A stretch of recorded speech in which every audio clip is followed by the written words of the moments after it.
আপনারা শুনছেন বইটই নিবেদিত অডিও বুক অনুরক্ত ক্যানভাস। লিখেছেন মুশফিকা রহমান মৈথি।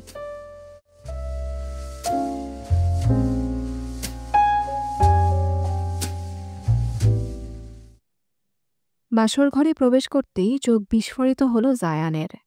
হতবিহবল চোখে চেয়ে রইল তার নববধূ মুনতাহার দিকে।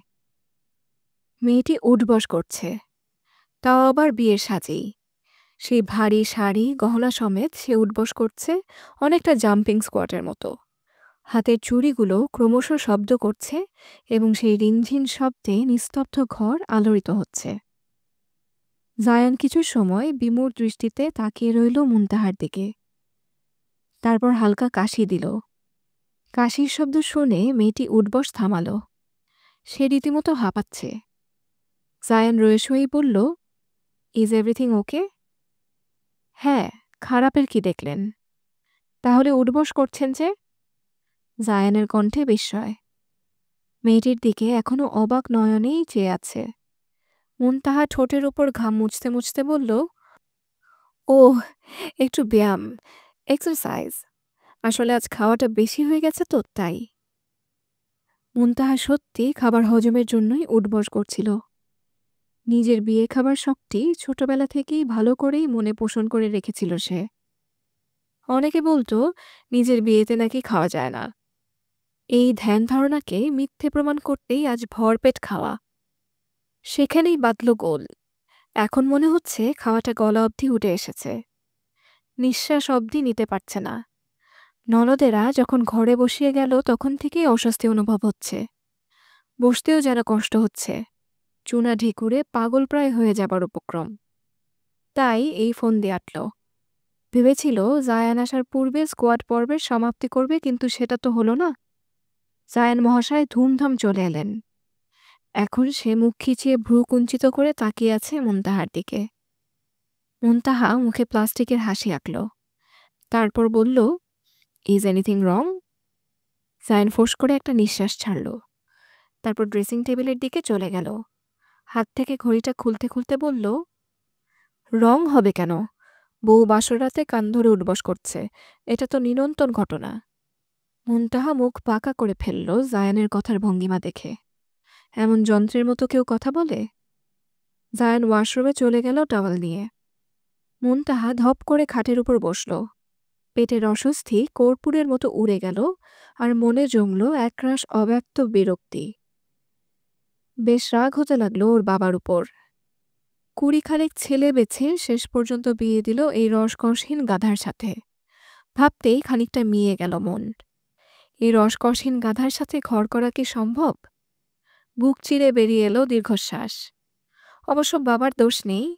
সে বলেছিল প্রেম কর, প্রেম কর। মুনতাহাই পাত্তা দেয়নি। সে তো তখন নিজের জীবন গড়াতেই ছিল বিশাল ব্যস্ত। এখন আফসোস করে কি লাভ? মনটাকে একটু বুঝ দিয়ে মুনতাহার রুমের দিকে নজর বোলালো। রুমের সাইজটা মোটামুটি একটা ছোট ফুটবলের মাঠের মতো। মাঝখানে বিশাল এক কিং সাইজ বেড। আলমারি আছে দক্ষিণের দেওয়াল জুড়ে। খাটের মাথার কাছে জায়ানের প্রেসিডেন্টের হাত থেকে মেডেল নেবার ছবি টাঙানো। একটা সিঙ্গেল সোফাও আছে বটে, আর আছে বিশাল বইয়ের শেলফ। গাদা গাদা বই। শরৎচন্দ্র, রবি ঠাকুর, হুমায়ুন আহমেদ, জহির রায়হান, সত্যজিৎ রায়ের বহু বহু বই। এটাই সবচেয়ে ভালো লেগেছে মুনতাহার। বইবোকা মানুষের বই হলে আর কি লাগে? ইতোমধ্যে ফ্রেশ হয়ে বেরিয়েছে জায়ান। পরনে তার নেভি ব্লু টি শার্টের নিচে চেক ট্রাউজার। শ্যাম বদনে মন্দ লাগছে না।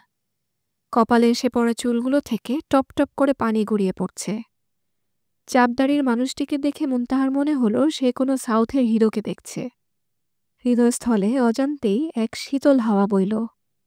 হ্যাঁ, সিনেমার মতো পেছনে ভায়োলিনের শব্দ শুনল না, তবে অনুভূতিটি যেন অন্যরকম।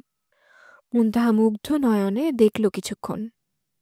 তারপর মনে মনে আওড়ালো, না, বাবার পছন্দ আছে। বরটা আমার মার্শাল্লাহ দেখতে একেবারে সাউথের হিরো। এখন গুরুদায়িত্ব হলো এই গাধারে পিটিয়ে ঘোড়া বানানো। জায়ান মুখ মুছতে মুছতে বলল, যাও ফ্রেশ হয়ে নাও। ফ্রেশ হবার কথা শুনেই মুনতাহার মুখে রক্ত জমল। বেশ বিপাকে পড়ল সে। আমতামতা করে বলল, একটা সাহায্য চাই। মুনতাহার কণ্ঠে অসহায়ত্ব। জায়ান বেশ অবাক হয়ে মুনতাহার দিকে তাকালো। ধীর গলায় বলল, হুম, বলো কি সাহায্য? আপনার একটা টি-শার্ট ধার দিতে পারবেন? আসলে আমার ব্যাগটা এখনো এখানে এসে পড়েনি। আপনাদের বাড়িতে ঘুরতে আসার সময় যে ব্যাগ গুছিয়ে রেখেছিলাম সেটার বদলে বাবার ব্যাগ এখানে চলে এসেছে। এক শ্বাসে মুনতাহা কথাগুলো বলে থামল। জায়ানের মাথা যেন ভোঁচক্কর দিতে শুরু করল। প্রথমত বউ বাসরাতে উঠবস করছিল, তারপর চাচ্ছে টি-শার্ট, তার উপরে আবার বলতেছে এ বাড়িতে বেড়াতে এসেছে। আল্লাহই জানে কি দেখে মা বিয়ে করালো তাকে, এ মেয়ে নাকি ব্যাংকের এজিএম। আচ্ছা, মেয়ে বদলে যায়নি তো আবার? না, সেটা কি করে হয়? ছবি আর আসল মানুষ একই তো মনে হচ্ছে। সেই গোলগাল মুখশ্রী, সেই কাজল কালো নয়ন, সেই স্নিগ্ধ হাসির প্রলেপ। এসব চিন্তা করতে করতে জায়ানের মস্তিষ্কের রেশারেশি যেন আরও বেড়ে গেল। কেমন যেন মাথা ঘোরাচ্ছে। মুনতাহা বেশ অবাক হয়ে বলল, আমি তো একটা টি-শার্ট চেয়েছি, আপনি তো মুখের অবস্থা এমন করছেন যেন আপনার লিভারটাই চেয়ে বসেছি। আমার টি-শার্ট তোমার হবে? জায়ান ইনিয়ে বিনিয়ে বলল। মুনতাহা এবার সশব্দে হাসতে হাসতে বলল, যেই লাও সেই কদু, আপনি দিন তো। জায়ান আর কথা বাড়াল না। এই মেয়েকে সামলানো কম কথা নয়। টি-শার্ট বের করে মুনতাহার দিকে দিল। মুনতাহা দু হাতে টি-শার্ট উঁচিয়ে সোজা চলল তার বাবার কাপড়ের ট্রলির কাছে। খুঁজে খুঁজে ট্রলি থেকে একটা লুঙ্গি বের করে নিল, চলল ড্রেসিং টেবিলের সামনে। তারপর গা থেকে গয়না খুলতে খুলতে ও জায়ানকে বলল, আপনি একটু রুম থেকে বের হন তো। মানে? জায়ান পুনরায় অবাক হয়ে প্রশ্ন করল। এবার মুনতাহা নির্লিপ্ত কণ্ঠে বলল, বারে, শাড়ি বদলাবো না? ওয়াশরুম তো ভিজিয়ে এসেছেন, তাই ঘরেই খুলব। এখন আপনি যদি আমার বস্ত্র উচ্ছেদ দেখতে চান আমার আপত্তি নেই। জায়ান তৃতীয়বারের মতো ভ্যাবাচেকা খেয়ে গেল। কোনো মতে ধাতস্থ হলো সে, গাল ফুলিয়ে তৃপ্ত নিঃশ্বাস ফেলল। এতক্ষণে ওর বোঝা হয়ে গেছে এটা মেয়ে নয়, চলতা ফিরতা ধানি লঙ্কা, যখন যেখানে খুশি জ্বালিয়ে দেবার ক্ষমতা রাখে। জায়ানার কথা না বাড়িয়েই সোজা চলে গেল রুমের বাইরে। বাসার ড্রয়িং রুমে তখনও তুমুল আড্ডা চলছে, সাথে আছে ছোট চাচির হাতের জম্পেশ চা। জায়ানের একবার মনে হলো ও নিচে যেয়ে সবার সাথে আড্ডা দেবে। পরক্ষণেই মাথা থেকে ঝেড়ে ফেলল সেই চিন্তা, কারণ হোক না হোক আজকে ওর বাসর রাত। এখন নিচে গেলে শুধু হাজার নয় লাখো প্রশ্নের মুখোমুখি হতে হবে তাকে। আর সবচেয়ে বেশি সমস্যা হচ্ছে দাদিকে নিয়ে। তার মুখের ভাষা শুনলে কানের পোকা পর্যন্ত পড়ে যায়। মহিলার বয়স ৭০-এর কোনায়, কিন্তু কথা লাগামহীন। এর চেয়ে এখানে ঠান্ডায় জমা ঢের ভালো। জায়ান মোবাইল ফোনটা বের করল। গ্যালারি ওপেন করে অপলক নজরে দেখতে থাকলো মায়াবী নারীর মুখচ্ছবি। শান্ত দৃষ্টিতে তাকিয়ে রইল বেশ কিছু সময়। বুকের ভেতরের অনুভূতিরা আজ মৃত। ভেতরে লালিত রক্তমাংসের হৃদয়টা আজ আর হাহাকার করে না। মন কাননের উষ্ণ ফুলটি ঝরে গেছে অতলেই। মুখের চোয়ালটা আরও শক্ত হয়ে গেল। ছবিটা ডিলিট করে চুপ করে দাঁড়িয়ে রইল বেশ কিছুক্ষণ। এর মধ্যে হঠাৎই পিছন থেকে জায়ানের ছোট বোনের গলার আওয়াজ পাওয়া গেল।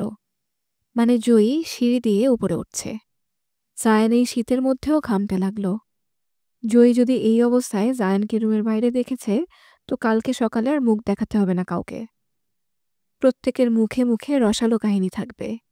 তাই উপায় না পেয়ে দরজায় টোকা দিল কয়েকবার, কিন্তু ভিতর থেকে কোনো সাড়া পেল না। উপায়ন্তর না পেয়ে বিনা অনুমতিতেই ভেতরে ঢুকে পড়ল জায়ান। রুমে প্রবেশ করেই দেখল মুনতাহা লেপ মুড়ে ঘুম, কিন্তু শীতে বারে বারে কেঁপে উঠছে তার পাতলা ঠোঁট। জায়ান এসিটা ওয়ার্ম মোডে দিয়ে বারান্দায় যেয়ে সিগারেট ধরালো। সিগারেটের নিকোটিনের ছাই রঙের ধোঁয়ার সাথে নিজের বিষাদটুকু উড়িয়ে দেয়। ওর নিজেরই বিশ্বাস হচ্ছে না এত কিছুর পরেও বিয়ে করে ফেলেছে। আর কারো জন্য না, মায়ের জন্য মুনতাহাকে না দেখেই সে বিয়ে করেছে। না হলে হয়তো এই জীবনে বিয়ে নামক ঘটনাটি ঘটত না। ঘরের ঘড়ির দিকে তাকিয়ে দেখল প্রায় ৩টে ছুঁই ছুঁই করছে ঘড়ির কাঁটাটা। বারান্দার রেলিংয়ে সিগারেটের পোড়া অংশটুকু গুজে দিয়ে রুমে আসতেই জায়ানের চোখে পড়ল ঘুমন্ত মুনতাহার শুভ্র মুখশ্রী। বেশ অবাক হয়েই মুনতাহার দিকে তাকিয়ে রইল সে।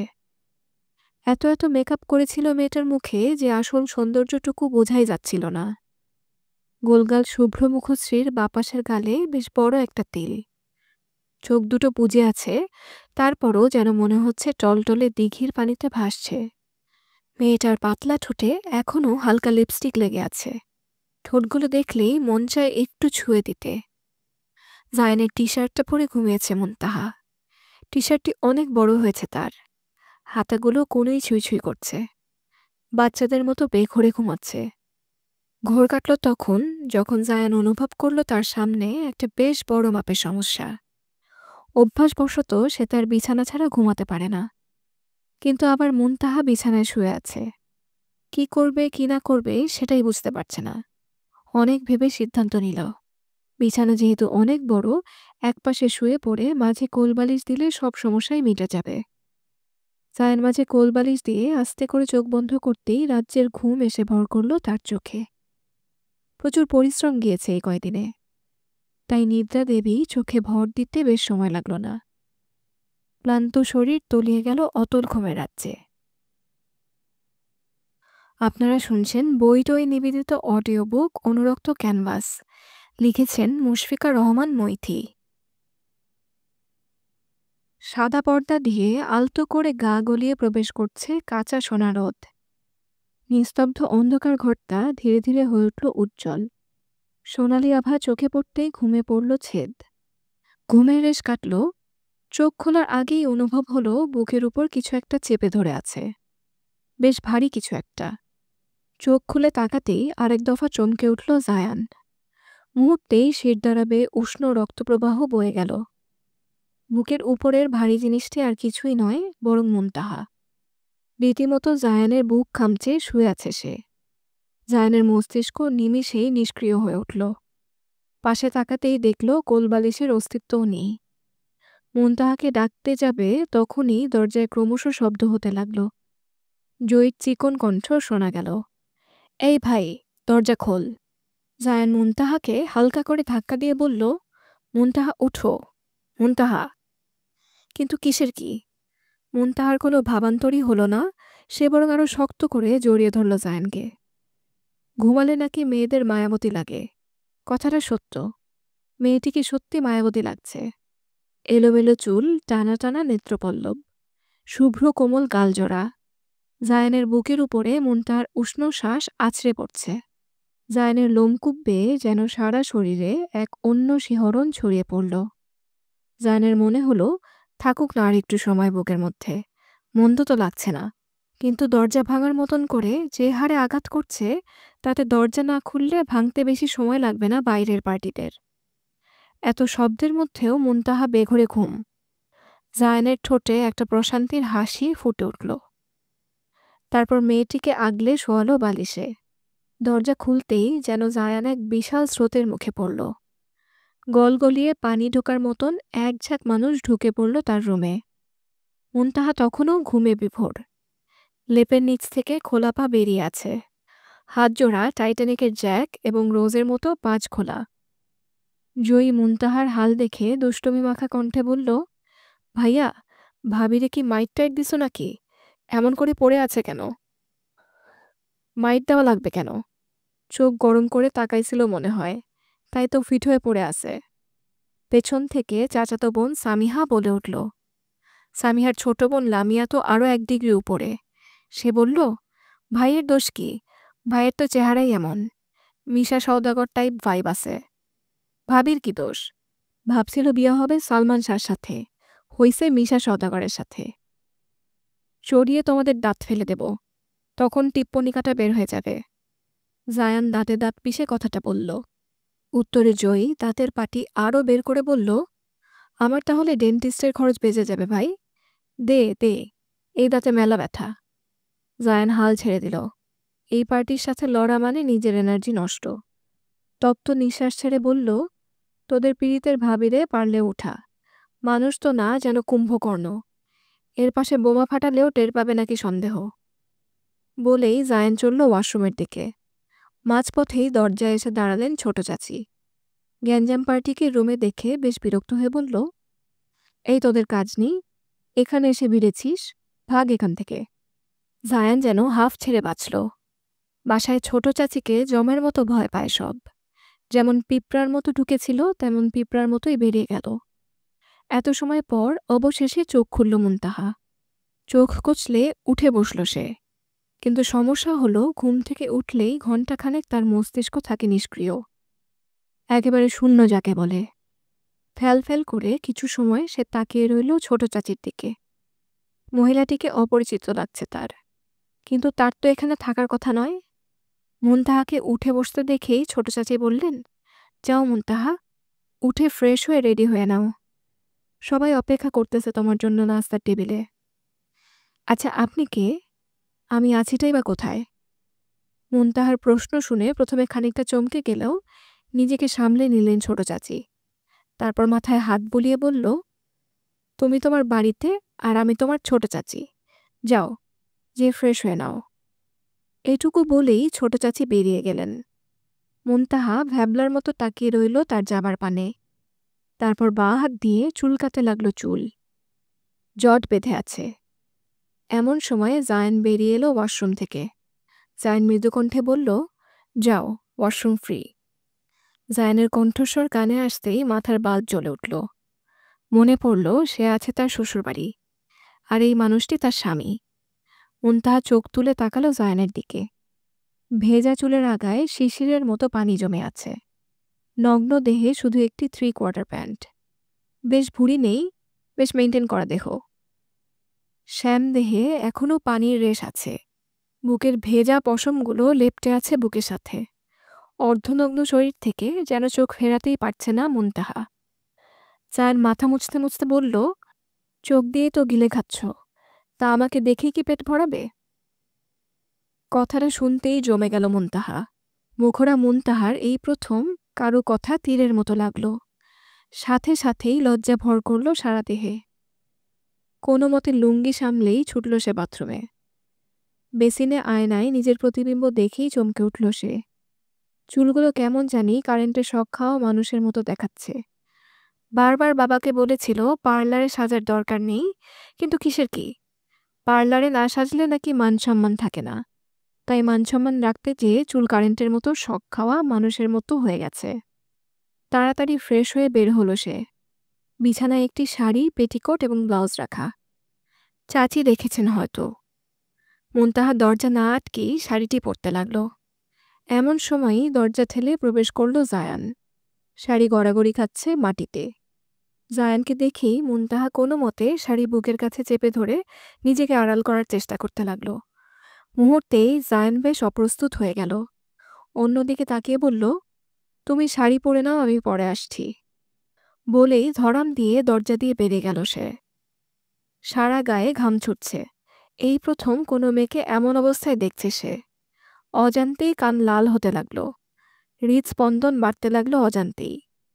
কেউ পালস অক্সিমিটারে মাপলে 120 ছাড়াবে পালস। এর মাঝেই জয়ীর আগমন ঘটল। জায়ানকে দরজার বাইরে দাঁড়িয়ে থাকতে দেখে বলল, কি ভাই, ভাবি কি পানিশমেন্ট দিছে? সোজাভাবে কথা বলতে কি কষ্ট হয়? হাহ, বলবো না, স্বাধীন নাগরিকের স্বাধীনতা। যাকগে, চলো চলো, বড়মা ডাকছে। জায়ান মাথা দোলালো, একটু নখ দিয়ে বলল, মুনতাহা, আমি নিচে যাচ্ছি, তুমি এসো। বাবা, ভাই তো একবারে বউ পাগল হয়ে উঠলি। তা রাতে কি কিছু হলো? জয়ের কথা শুনে চোখ কপালে উঠল জায়ানের। হ্যাঁ, রাতে হয়েছে বটে বহু কিছু, কিন্তু তা বললে আর রক্ষা হবে না। তাই মুখ খিচিয়ে বলল, চল, মানা ডাকছে। নাস্তার টেবিলে জম্পেশ খানাদানা, খিচুড়ি, ডিম ভাজি এবং কষা মাংস। শাহানা অর্থাৎ জায়ানের মা সবাইকে বেড়ে দিচ্ছে। ফোকলা দাঁতেই খাবার খাচ্ছে শ্যাম্পু বেগম। সম্পর্কে তিনি জায়ানের দাদি। জায়ানকে দেখে তিনি বলে উঠলেন, কি গো বড় সাহেব, দিনকাল কেমন গেল? দাদির কথা শুনতেই বোঝা হয়ে গেল সে ঠিক কি বোঝাতে চায়। জায়ান স্মিত হেসে বসল। এদিকে ছোট চাচি রাশেদা বলে উঠল, এ কেমন কথা আম্মা? ছেলের দিনকাল তো ভালোই আছে। তুমি বুঝবা না, আমি যা বুঝাইছি বড় সাহেব বুঝিছে। বয়স বাড়ার সাথে সাথে দিন দিন আপনার ভীমরতিও বাড়ছে। কোলেস্ট্রল বেড়ে একাকার, অথচ ঠিকই গরুর মাংস খাচ্ছেন। হ, আমার মাথায় পোকা, তুমি তো মেলা শিক্ষিত। আমার পেট, আমার মুখ আমি খামু, তুমি বলার কে? তারপর গ্যাস হবে আর গাইগুই করবেন তার বেলায়? পাদুম, পাই দিয়ে পেট ফাঁকা করাম। কি ভাষা! নাতি নাতনি আছেন তো নাকি? পাদেরে পাত কব না তো কি কব? বায়ু, মাস্টারনি, তুমি তোমার মাস্টারিগিরি স্কুলে থুয়ে আসো। মুখ বাঁকিয়ে বললেন শ্যাম্পু বেগম। জয়ী জায়ানের পেটে গুঁতা দিয়ে বলল, লাগছে ওয়ার্ল্ড ওয়ার। বড় মাই এখন ভরসা। শ্যাম্পু বেগম এবং রাশেদা বরাবরই ৩৬-এর আখড়া। তাদের মাঝে কোনো কালে বনিবনা হয় না, শুধু শাহানার জন্যই তারা একই ঘরের বাসিন্দা। জায়ানের পিতা আহনাফ সাহেবের মৃত্যুর পর শাহানাই এক হাতে ঘর সামলেছেন। ছোট চাচা আদনান বলল, আম্মা, রাশেদা, থামো না, ঘরে নতুন বউ এসেছে তো। সেটা তোমার মা বুঝলে হয়। বয়স হয়েছে, এখন নাতিকে জিজ্ঞেস করে বাসর রাতের কথা। এখানে ছোট ছোট ছেলে মেয়ে আছে। তুমি তো সব বুঝে বসে আছো। শাহানা এবার শান্ত কণ্ঠে বলল, আম্মা, খাওয়ার সময় এত কথা বলতে হয় না, বিষম লাগে। আর রাশেদা, যাও তো চা নিয়ে আসো। শাহানাকে মান্য করার কারণে উভয় পক্ষ থেমে গেল, নয়তো এই রেষারেষি চলত ঘণ্টাখানেক। ইতোমধ্যে মুনতাহা আসলো। শ্যাম্পু বেগম তাদের দেখে বলে উঠল, আসো, আমার পাশে বসো। মুনতাহা স্মিত হেসে শ্যাম্পু বেগমের পাশে বসলেন। শ্যাম্পু বেগম বলল, রাতে ঘুমাইছো নি? জি আলহামদুলিল্লাহ। কও কি, বাসর রাত কি ঘুমানোর জায়গা? শ্যাম্পু বেগমের কথা শোনা মাত্র জমে গেল মুনতাহা। নরম গালজোড়ায় রক্ত জমতে লাগল। জায়ান সাথে সাথেই উঠে গেল। হালকা কাশি দিয়ে বলল, মা, আমি উঠলাম। মুনতাহা উঠতে পারল না, কোনো মতে মাথা নামিয়ে খেল সে। শ্যাম্পু বেগম তার থেকেও সাংঘাতিক মানুষ, হুটহাট কথা বলে লজ্জা দিতে ২ মিনিটও লাগে না। জয়ী সামিহা লামিহা হেসে বলে, ভাবি, welcome to our mad family. খাওয়া শেষে ঘরে আসলো মুনতাহা। দরজা একটুখানি ফাঁকা করে মাথা গলিয়ে দিল রুমের মধ্যে। খাটের উপরে বিশাল এক কম্বল। জায়ানকে কোথাও দেখা যাচ্ছে না। যাক, ভালো, লোকটিকে দেখলে হৃদয়ের মাঝখানে আকুপাকু করে।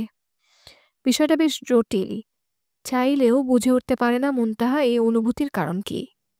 কাল থেকে এমন অনুভূতি হচ্ছে, ভেতরের দামাদলে অস্থির হয়ে ওঠে। তাই কোনো মতে পা টিপে টিপে ঘরের ভেতরে প্রবেশ করল মুনতাহা।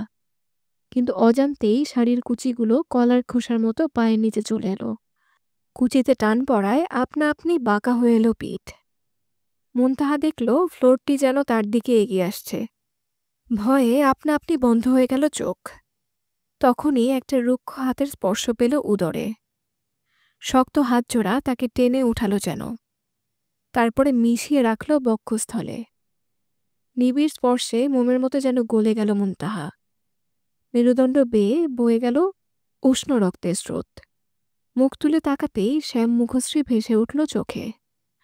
মৃদু গম্ভীর স্বরে বলল, হাঁটতে পারো না দেখছি। কথাটা শুনতেই নিজেকে ছাড়িয়ে নিল মুনতাহা।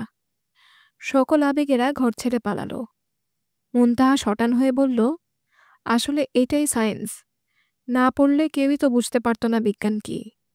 তখন কি আর নিউটন বিজ্ঞানীর কাতারে পড়ত? আপনি না মেডেলিস্ট ইঞ্জিনিয়ার, আপনার তো জানার কথা, আপেল না পড়লে তো কেউই জানত না মহাকর্ষ আছে। আমিও তাই মহাকর্ষের টানেই পড়ি। জায়ান আবারও ফেলিয়ে তাকিয়ে আছে মুনতাহার দিকে। এই মেয়ের সাথে কি করে সংসার করবে সে? মুক্ত না, যেন ফুলঝুরি। জায়ানের কাছে ব্যাপারটা মিশন ইম্পসিবলের মতো মনে হচ্ছে। মুনতাহার শাড়ির কুচি ঝুলছে মাটিতে, শুভ্র উদর উন্মুক্ত হয়ে আছে। জায়ান দেখেও চোখ সরিয়ে নিল। তারপর মুখ ঘুরিয়ে বারান্দায় গিয়ে দাঁড়ালো। মুনতাহা তাড়াতাড়ি সেটা ঠিক করে নিল। ইতোমধ্যে জয়ী এলো। তার হাতে মুনতাহার কাপড়ের ট্রলি। সে বলল, আঙ্কেল এসেছেন। বাবার কথা শুনতেই ছুটে নিচে গেল মুনতাহা। বাবা সোফায় বসে আছেন। বিয়ের পর না বলে আগমনের রীতি না থাকলেও মুনতাহার বাবা ঠিক এসেছেন মেয়েকে দেখতে। যতই হোক একমাত্র মেয়ে বলে কথা। বাবাকে দেখতেই জড়িয়ে ধরল মুনতাহা। শরীফ সাহেব মেয়েকে দেখতেই বলল, পাজি মাহিনটাকে ত্যায্য পুত্র করব, বুঝলি? কেন বাবা? ওই ব্যাটা বলে কিনা আমি নাকি অর্ধপাগল হয়ে যাচ্ছি। শুধু বলেছি এখন থেকে আমি একা একা বাড়ি থাকবো না। আমি পাহাড়ে চড়ব, অ্যাডভেঞ্চার করব, মাউন্টেন ক্লাইম্বিং করব। প্রথমে ছোটখাটো পাহাড়, এরপর তাজিনডং, এরপর এভারেস্ট। ও বলে কিনা আমি পাগল। না বাবা, তুমি মোটেই পাগল নও, ওই একটা আস্ত ছাগল। এর মাঝে শ্যাম্পু বেগম বললেন, তা বাবা আমারে লইবা? আমি আবার এইসব হেভি ভালা পাই। হ্যাঁ অবশ্যই খালাম্মা। প্রথম জার্নি কংলাং পাহাড়। জয়ী, লামিয়া, সামিহা হাসছে। রতনে রতন চিনে, কথাটা প্রমাণিত। আপনারা শুনছেন বইটই নিবেদিত অডিও বুক অনুরক্ত ক্যানভাস। লিখেছেন মুশফিকা রহমান মৈথি। নিস্তব্ধ ঘর। পর্দা দিয়ে অন্ধকার করে রাখা হয়েছে ঘরটি।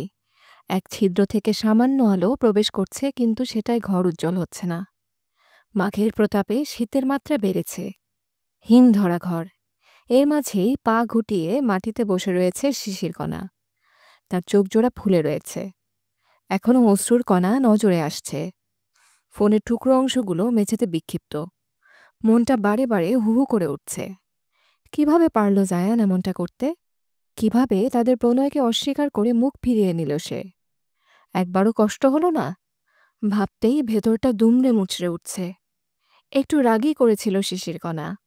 তার শাস্তি এতটা কঠিন, এতটা পাষাণ হতে পারল সে? এর মাঝেই দরজায় কড়া নাড়লেন শাবানা।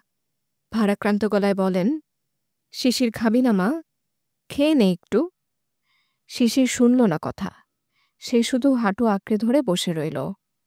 জায়ান হতবিহবল হয়ে তাকিয়ে আছে মুনতাহার দিকে। মুনতাহা মেঝেতে এক পা রাখছে, তারপর আবার থেমে সেই পাটাই এগিয়ে দিচ্ছে। সে পুরো ঘর জুড়ে এটাই করছে। বিয়ের আজ 15 দিন হতে চলল। মেয়েটিকে প্রতিদিন যেন নতুন করে আবিষ্কার করছে জায়ান। সেদিন দেখেছিল মাথার উপর ভর করে মেঝেতে উল্টো হয়ে আছে। জায়ান শুধাতেই উত্তর দিল এতে নাকি তার ব্রেন ভালো কাজ করে। আজ আবার এই কাজ। জায়ান গাল ফুলিয়ে তপ্ত নিঃশ্বাস ছাড়ল, তারপর বলল, মুনতাহা কি করছো? মুনতাহা খানিকটা বিরক্ত হলো যেন। তারপর বলল, আপনার ঘর মাপছি। জায়ান কি বলবে বুঝে পেল না। তারপর ট্রেনের টিকিট এগিয়ে দিয়ে বলল, ব্যাগ গুছিয়ে নাও। কেন? আমরা খুলনা যাচ্ছি, সুন্দরবন। কেন? হানিমুনে। কিন্তু এখানে তো অনেকগুলো সিটের টিকিট। কারণ এটা পারিবারিক হানিমুন। মুনতাহা হা করে তাকিয়ে রইল জায়ানের দিকে। জায়ান প্লাস্টিক হাসিয়ে বলল, আল্লাহ আমার পরিবার এবং তোমাকে বানিয়েই হাতে তুলে দিয়েছেন। বলেছেন জায়ানকে জ্বালানোর জন্য এটা যথেষ্ট। বলেই ওয়াশরুমে চলে গেল সে। মুনতাহা বিজ্ঞ বিজ্ঞ ভাব ধরে বলল, ভালোই হলো, রোবটের সাথে ঘুরতে যাওয়ার থেকে সবাই মিলে যাওয়া ঢের ভালো। রান্নাঘরে রাশেদা এবং শাহানা কাজ করছে। দুধ উতলে যাচ্ছে, কিন্তু শাহানার সেদিকে খেয়াল নেই। সে আনমনে কিছু চিন্তা করে যাচ্ছে। রাশেদা তখন তাকে আলতো করে বলল, কি হয়েছে ভাবি? আচ্ছা তোমার কি মনে হয় জায়ান মুনতাহাকে মনে ঠাঁই দেবে? সময়ের উপর আর কোনো ওষুধ নাই ভাবি। সময় দাও ওদের, ঠিকই সব ঠিক হয়ে যাবে। আমাকে দেখো না, আম্মার সাথে বনিবনা করে নিছি। সব সময়ের খেল। এর মাঝেই দেখলেন শ্যাম্পু বেগম লুকিয়ে লুকিয়ে টেবিলে রাখা হালুয়া খাচ্ছেন। রাশেদা সাথে সাথেই দাঁত পিষে বলে উঠল, আম্মা আপনার না সুগার আছে, আপনি লুকায় হালুয়া খাচ্ছেন? সুগার আছে বলেই খাইতেছি। শুনোনি বিষের বিষক্ষয়? মাস্টারনি তুমি শুধু নামে। তর্ক করবেন না। ডায়াবেটিস বাড়বে, তারপর শুধু বাথরুমে যাবেন। আমার পোলায় বাথরুম বানাইছে জাওনের জন্য। আমি কি বাথরুম সাজানোর জন্য বানাইছি? শাহানা তপ্ত নিঃশ্বাস ফেলল। তার বোঝা হয়ে গেছে প্রশ্নের উত্তর। সময় এ দুজনের সম্পর্ক ভালো করল না। তাহলে জায়ানের হৃদয়ের ক্ষত কি করে সারাবে? শ্যাম্পু বেগমের পাহাড়ে চড়ার ভূত নামাতেই সুন্দরবন যাবার প্ল্যান। তিনি শরীফ সাহেবের তালে তাল দিয়ে যাবেন। আদনান তাকে বাধা দেওয়ার চেষ্টা করেছে, কিন্তু ব্যর্থ হয়েছে। এবারের তাল শাহানাও ঠেকাতে পারেনি। শ্যাম্পু বেগম রাশেদার উপর রাগ করে এবার চলবেন পাহাড় জয়ে। তাই শ্যাম্পু বেগম কানের পোকা বের করার আগে তার মাথার পোকা বের করা প্রয়োজন। তাই তো সুন্দরবনের এই প্ল্যান। ফলে ঘোড়ার ঘোড়া দাদির মাথাও ঠান্ডা। এতে অবশ্য ভীষণ চাপা চাল ছিল জায়ানের। জায়ান এবং মুনতাহাকে কাছাকাছি আনার প্রয়াস মা করবেই। হানিমুনের গান তো বিয়ের রাতেই একবার দেওয়া হলো। সেজন্যই এই সার্বজনীন হানিমুনের ব্যবস্থা। আগামীকাল বিকেলে যথারীতি পাড়ি দেওয়া হবে খুলনায়। দুপুরে রওনা হলে আশা রাখা যায় রাতের মধ্যে খুলনায় থাকবে তারা। তারপর রাতে জেলখানা ঘাট থেকে রওনা দিবে সুন্দরবনের পথে। জায়ান খেয়াল করল মুনতাহার মাঝে বেশ উৎসাহ। কি নিবে না নিবে সে এখনই ঘোষণা করে দিয়েছে সে যাবে শপিংয়ে। তার ভাষ্যমতে এই বাড়ি বেড়াতে আসার সময় সে ট্রেকিং শু আনে নাই। সুতরাং তার ট্রেকিং শু প্রয়োজন। ব্লগে দেখেছে কটকাতে নাকি যেতে হয় হেঁটে হেঁটে, ফলে শু তো লাগবেই। তারপর সি বিচের জন্য একটা ভালো দেখে পোশাকও প্রয়োজন। তার মতে শাড়ি পরে সমুদ্র সৈকতে গেলে খ্যাত লাগে। জায়ান মুনতাহার কথা শোনে আর হাসে। এই মেয়ে সত্যি ব্যাংকের এজিএম এর মতো, নাকি শুধু ঢোপের উপরেই থাকে। তবে জায়ান একটা ব্যাপার অনুভব করল, মুনতাহার চঞ্চলতা তার ভালো লাগছে, বরং এই চঞ্চলতার মাঝেই প্রশান্তি পায় সে। শীতল হৃদয়ে বয়ে যায় অদ্ভুত উষ্ণতা। তার ফাঁকা হৃদয়ের ক্যানভাসে যেন নিজেকে উজাড় করতে চায় মুনতাহার চঞ্চলতার হাজারো রঙে। কিন্তু কোথায় যেন একটা বাধাটি আর কেউ নয়, বরং সেই বিবর্ণ রং যা উবে গিয়েছে তার অনুরক্ত ক্যানভাস থেকে। সেই রঙের নাম শিশিরকণা। আপনারা শুনছেন বইটই নিবেদিত অডিও বুক অনুরক্ত ক্যানভাস। লিখেছেন মুশফিকা রহমান মৈথি। ঘড়ির কাঁটার টিকটকের সাথে বাড়ির উত্তেজনা বাড়ছে। খুলনায় প্রথমবার যাচ্ছে পুরো পরিবার। শরীফ সাহেবকে বলা হয়েছিল, কিন্তু তিনি যাবেন না, কারণ তিনি যাচ্ছেন সাজেক। লামিয়া বারবার আয়নায় নিজেকে দেখছে। লামিয়াকে দেখে জয়ী ঠ্যাস মেরে বলল, তুই যতবারই দেখিস না কেন তোর বাদর মুখ ভালো লাগবে না। অবশ্য এতে ভাবান্তর হলো না লামিয়ার। তার উৎসাহ অনেক। ভাইয়ার উসিলায় ঘুরতে তো যাওয়া হচ্ছে। জায়ান এই সুযোগে বলে উঠল, কিরে, এখনো আমি মিশা সওদাগর? না ভাইয়া, তুমি একেবারেই বিজয় দেবারাকুন্ডা। মুনতাহা পেছন থেকে শুনল ভাই বোনের কথোপকথন। লামিয়া ভুল বলেনি। বরটা তার রসকস ছাড়া হলেও দেখতে বেশ ড্যাশিং। প্রতি সকালেই যেন নতুন করে তার অনুভূতিতে সিক্ত হয় মুনতাহা। অনুভূতিগুলো লাগাম ছাড়া। নিউরনের প্রতিটি মাইটোকন্ড্রিয়া যেন সেই অনুভূতির শিহরণ। লাল নীল হাজারো রং তার। মুনতাহা অনুভূতির নাম দিয়েছে রক্তিম শিহরণ। বাড়ি থেকে বের হতে যাবে তখনই মুনতাহার মনে পড়ল সে তার ক্যামেরাটা আলমারিতে রেখে এসেছে। আজ সকালেই সে কিনেছে, চার্জও দিয়ে রেখেছিল। ছুটে গেল ঘরে। তার ছুট দেখে কে বলবে এই মেয়ের বয়স ৩০ আলমারি খুলে ক্যামেরা বের করতেই হুড়মুড় করে পড়ল একগাদা কাপড়। তার মাঝে একটা ছবি। ছবিটি দেখে কিছু সময় থমকে গেল মুনতাহা। একজন নারীর সাথে জায়ানের ছবি। নারীটি ছাই রঙের শাড়ি পরে রয়েছে, জায়ান পাঞ্জাবি। দুজনের ঠোঁটে খুবই চমৎকার হাসি। মেয়েটিকে দেখে অপলক দৃষ্টিতে তাকিয়ে রইল মুনতাহা। কোনো নারীর হাসি এতটা সুন্দর হয় কি? কে জানে, হয়তো হয়। এর মাঝেই ডাক পড়ল জয়ীর।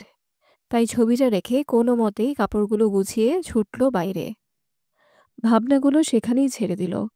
তবে সূক্ষ্ম একটা প্রশ্ন থেকেই গেল, মেয়েটি কে? ট্রেনে ওঠা হলো রাজশাহী স্টেশন থেকে। ঘড়িতে সময় 2টা। কপোতক্ষ এক্সপ্রেস ছাড়বে ঠিক 2টা 15-তে। বেশ দৌড়ে দৌড়েই স্টেশনে আসা হলো। শেষ মুহূর্তে মুনতাহার জন্য একটু ঝামেলা হয়ে গিয়েছিল। জয়ীর ডাকে ছুটতে যেয়ে মহাকর্ষের টানে আবারও সে উল্টে পড়েছে। ফলে জানুতে ছিলে গেছে। তখন জায়ান ছিল না ধরার জন্য। 4 সিটের 2টো এফ বার্থ এবং 2 সিটের একটি এফ বার্থ ভাড়া করা হয়েছে। একই লম্বা সফর, উপরন্তু শ্যাম্পু বেগমও আছেন। তাই এই নন এসি কেবিন। জায়ান অবশ্য এসি কেবিন নিতে চেয়েছিল, কিন্তু শাহানা মানা করল। একই মাঘের শীত, তার উপরে রাজশাহী টু খুলনা। উভয় জায়গায় যেন হাড় কাঁপানো শীত। ট্রেনের হুইসেল বাজল। আশা রাখা যায় ট্রেন 9টা নাগাদ পৌঁছে যাবে গন্তব্যে। সিঙ্গেল বার্থে দেওয়া হলো মুনতাহা এবং জায়ানকে। নব্য বিবাহিত জুটি। ওদের প্রাইভেসি প্রয়োজন। তাই তো শাহানা এই বুদ্ধি করেছে। জায়ান মায়ের ইঙ্গিত বুঝতে দেরি করল না। কিন্তু মরা জমিনের চাষাবাদ কি আদৌ হয়? জয়ীদের কেবিনে হলো বেশ হুল্লোড়। গানের আড্ডা বসেছে, সাথে রাশেদার গরম চা। মুনতাহাও যোগ দিল। রোবটের সাথে কত সময় থাকা যায়? বইয়ে মুখ গুজে আছে সে। মুনতাহা যখন জানালা খুলতে চাইল, তখন নির্লিপ্ত গলায় বলল, ঠান্ডা লাগবে। মুনতাহা চোখ খিচে কিছু সময় তাকালো, কিন্তু জায়ানের ভ্রুক্ষেপ হলো না। সে তার বইতে চোখ হেঁটিয়ে রেখেছে। মুনতাহা একটু বিরক্তির শব্দ করে উঠে দাঁড়ালো। তখনই দুষ্টুমির কণ্ঠে বলল, যেতে পারবে তো? তোমার তো আবার মহাকর্ষের সাথে বেশ খাতির। মুনতাহা তখন হেসে বলল, কি করব বলুন? আমার তো আর একটা রোমান্টিক জামাই নেই যে আমার হাতটা হাতে গলিয়ে রাখবে। তাই বাধ্য হয়ে মহাকর্ষের সাথেই বন্ধুত্ব করতে হয়। বলেই বেরিয়ে গেল। জায়ান মাথা তুলল না, কিন্তু তার ঠোঁটে স্মিত হাসির রেশ ফুটে উঠল। মেয়েটি যেন এক সুভাষিত দক্ষিণা হাওয়া, যা লাগলে মন উৎফুল্ল হয়ে ওঠে। জয়ীদের কেবিনে উঠেছে গানের লহর। আদনান এবং রাশেদাও যোগ দিয়েছে। শ্যাম্পু বেগমও গান ধরেছেন। এরপর লামিয়া মুনতাহাকে চেপে ধরল। ভাবে একটা গান প্লিজ। আমার ফাটা বাঁশের মতো কণ্ঠে গান ভালো লাগে না। আরে আমরা কি প্রফেশনাল সিঙ্গার নাকি? সব আমরাও বাথরুম সিঙ্গার। সিঙ্গারও না, সিঙ্গারা। তাই লজ্জা পাওয়ার কারণ নেই। না না, তোমরা গাও না, আমি শুনছি তো। এভাবে হবে না প্লিজ। জোড়াজড়িতে বেকাবু জয়ী। তখনই মোটা পুরুষালী কণ্ঠ কানে আসলো। সে বলে উঠল, যে পারে না তাকে জোর করছিস কেন? গান গাওয়া কি হাতের মোয়া নাকি? এই যে এক ধরনের অধ্যবসায়ের কাজ। জায়ানের উক্তিটি বেশ ঝাঁঝের মতো কাজ করল। আত্মদাম্ভিক মুনতাহা কিছুটা ছুটে গেল। তীক্ষ্ণ স্বরে বলল, খুব গাইয়েদের সাথে উঠা বসা নাকি? বেশ, আপনি শোনান না গান, দেখি আপনি পারেন কিনা। টিটকারি করা সহজ। মুনতাহার উক্তিতে বাঁকা হাসল জায়ান, যার মর্মার্থ হল, আসো খেলা হবে। জায়ানের হাসিতে মুনতাহা বুঝল ভুল জায়গায় পা বাড়িয়েছে। জায়ান মানুষটা রসকসবিহীন সিঙ্গারা লাগলেও ততটা সিঙ্গারা নয়। পাশ থেকে লামিয়া বলে উঠল, ভাবি তুমি তো সাঁতারুকে বললে সাঁতার পারো। তাই নাকি?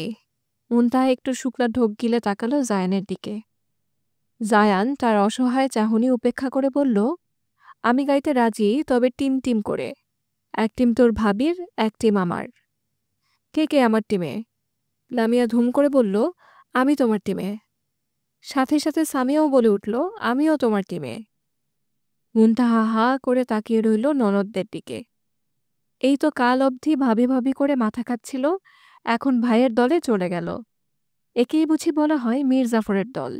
জয়ী গলা খাকারি দিয়ে মুনতাহার কাঁধে হাত রাখল। মুনতাহা ভাবল এই ননদটি তাকে একা ফেলে যাবে না। জয়ী বেশ বিজ্ঞের মতো বলল, ভাবি আমি ভাইয়াকে দুই চোখে দেখতে পারি না। আমি তোমার একনিষ্ঠ ভক্ত, তবে এই যুদ্ধে আমি ভাইয়ার দলে। কারণ আমি তো জানি কি নাকানি চুবানি খাবো। প্লিজ এই অধমকে ক্ষমা করে দিও। মুনতাহা হতাশ কণ্ঠে বলল, আমি কি একা একা খেলবো? এ তো যুদ্ধ শুরু হবার আগেই পরাজিত। বালাই ষাট, আমরা আছি না? বলেই মুনতাহার পাশে বসল রাশেদা। সামনের টিমকে শুনিয়ে বলল, আমি ভাবি তোমার টিমে।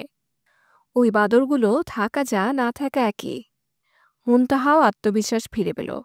জায়ানকে শুনিয়ে বলল, আপনার কাছে বোনেরা থাকলে আমার কাছে মায়েরা আছে। দেখি কে জিতে। শুরু হলো প্রতিযোগিতা। Referee shampoo Begum. আদনান দুধ ভাত, সে গান টান পারে না, কিন্তু বৌমাকে তো হাঁটতে দিতে পারে না। প্রথম গানটা ধরল জায়ান। গাঢ় কণ্ঠে সুর বাঁধল সে। আমার সবটুকু বিশ্বাস যে দিয়েছে ভেঙে, তাকে কৃতজ্ঞতা জানাই। সে দিয়েছে আমার অন্ধ চোখে আলো, যার বিশালতার মাঝে আমি একটুকু পাইনি ঠাঁই। তাকে কৃতজ্ঞতা জানাই। সে দিয়েছে আমায় মহাশূন্যে আশ্রয়। আমার সব অপূর্ণতাই যেন হয় আমার শূন্য পথের প্রতি শ্রেয়তম আশীর্বাদ। রেলগাড়ি চলছে আপন গতিতে। উঠছে সফেদ মেঘের দল। মুনতাহার সুগারো নয়ন তাকিয়ে আছে জায়ানের দিকে। লোকটির কণ্ঠে এক সুপ্ত বিষাদের ঢেউ উঠছে। সেই সাথে এক সাগর অনুভূতির জোয়ার হানছে তার হৃদয়ে। হৃৎস্পন্দন রেলগাড়ির চেয়েও দ্রুত বেগে যেন বাড়ছে। বেহায়া নজর দেখে যাচ্ছে শ্যাম মানুষটিকে। কি অসামান্য মায়া তার কণ্ঠে। মুনতাহা অনুভব করতে পারছে সে ভীষণ মাদকতায় নিজেকে জড়িয়ে নিয়েছে। মাদকতার নাম জায়ান। অনুভূতি বুঝি এভাবে জন্মায়, চুপিসারে হৃদয়ের কোণায় ঘাপটি মেরে থাকে। ধীরে ধীরে তার বিস্তার হয়। বিস্তার লাভ করে অন্তঃস্থলে হুল্লোড় তৈরি করে। তাই তো মানুষটিকে দেখলেই হিম ধরে হাত পায়। বেহায়া নয়ন জোড়া দেখতেই থাকে মানুষটিকে। মনে হয় সময়টা বুঝি থমকে আছে। এটাই কি প্রণয়, ভালোবাসা? জানা নেই মুনতাহার। তবে অনুভূতিটা মন্দ নয়। কাজপাগল মেয়েটির জন্য এই অনুভূতি নতুন ঠিকই, তবে প্রশান্তির। ভাবতেই পাতলা ঠোঁট জোড়ায় সরু হাসি ফুটে ওঠে। পালা বদলাচ্ছে। স্কোর ৭-৬। মুনতাহার টিম পিছিয়ে আছে। দাগা দাগা গাইয়েদের সামনে মুনতাহার দল হারছে। অবশ্য তারা যে এখনও খেলায় টিকে আছে এই অনেক। মুনতাহা এবং আদনান তো থেকেও নেই। শাহানা এবং রাশেদার জন্যই এখনও টিকে আছে তারা। এর মাঝেই লামিয়া বলে উঠল, নাও, ব দিয়ে গাও। ব অক্ষর শুনতেই বিপাকে পড়ল তারা। শাহানা এবং রাশেদার গান মনে পড়ছে না। আদনান অসহায় কণ্ঠে বলল, আমি তো আগেই বলেছিলাম আমি কিছুই পারি না। জায়ান তখন বিদ্রূপের স্বরে বলল, লিডারই গান গাইতে পারে না, সেখানে দলের লোকের আর কি করবে? এখানে তোমার কোনো দোষ নেই চাচু। জায়ানের বিদ্রুপাত্মক উক্তি শুনতেই বেশ জ্বলে উঠল মুনতাহা। এই জীবনে কেউ তাকে ছোট করেনি, সেখানে এই পুরুষ কিনা তাকে নিয়ে গান না পারার জন্য ঠাট্টা করছে। মানা যায়? মুনতাহাও কম নয়। চোখ বন্ধ করে মুখ গোল করে তপ্ত নিঃশ্বাস ফেলল সে। তারপর ধীর স্বরে আওড়ালো, বিলবোর্ড নিষিদ্ধ এ শহরে। তোমার নামের পোস্টার থাকে হৃদয় পঞ্জিকাতে। মোড়ের গলির মুখটাতে দাঁড়িয়ে কত শত অভিযোগ সে নামের পরে। এক কাপ ধোয়া ওঠা চায়ের চুমুকে তোমার নামের দীর্ঘশ্বাস জুড়ে থাকে। বারান্দার রেলিং জুড়ে তোমার আলতো ছোঁয়ার বিনুনিতে উষ্ণ হাতের পরশ লেপ্টে। ভাঙাই মান করবি ফুলে এলোকেশির কেশের ফাঁকে। তোমার নামে রাত্রি জেগে কাটাই দিন তোমার অনুরক্ত ক্যানভাস হয়ে। আঁচড় কেটে বেগুনি তুলিতে ফুটিয়ে তুলি অনুরক্ত ক্যানভাস জুড়ে আমার ধূসর তুমির ছবি। জান্নাতুল মিতু। মুনতাহার কবিতাটি শুনে স্তব্ধ হয়ে গেল জায়ান। বিস্মিত নয়ন জোড়া অপলক দৃষ্টিতে দেখতে লাগলো সামনে বসা নারীটিকে। গোধূলির আলো কাচের বদ্ধ জানালা ভেদ করে প্রবেশ করছে বার্থে। উপচে পড়ছে মুনতাহার স্নিগ্ধ মুখশ্রীতে। জায়ানের সুগারো নয়ন সেই মায়া খেলায় যেন হারিয়ে যাচ্ছে।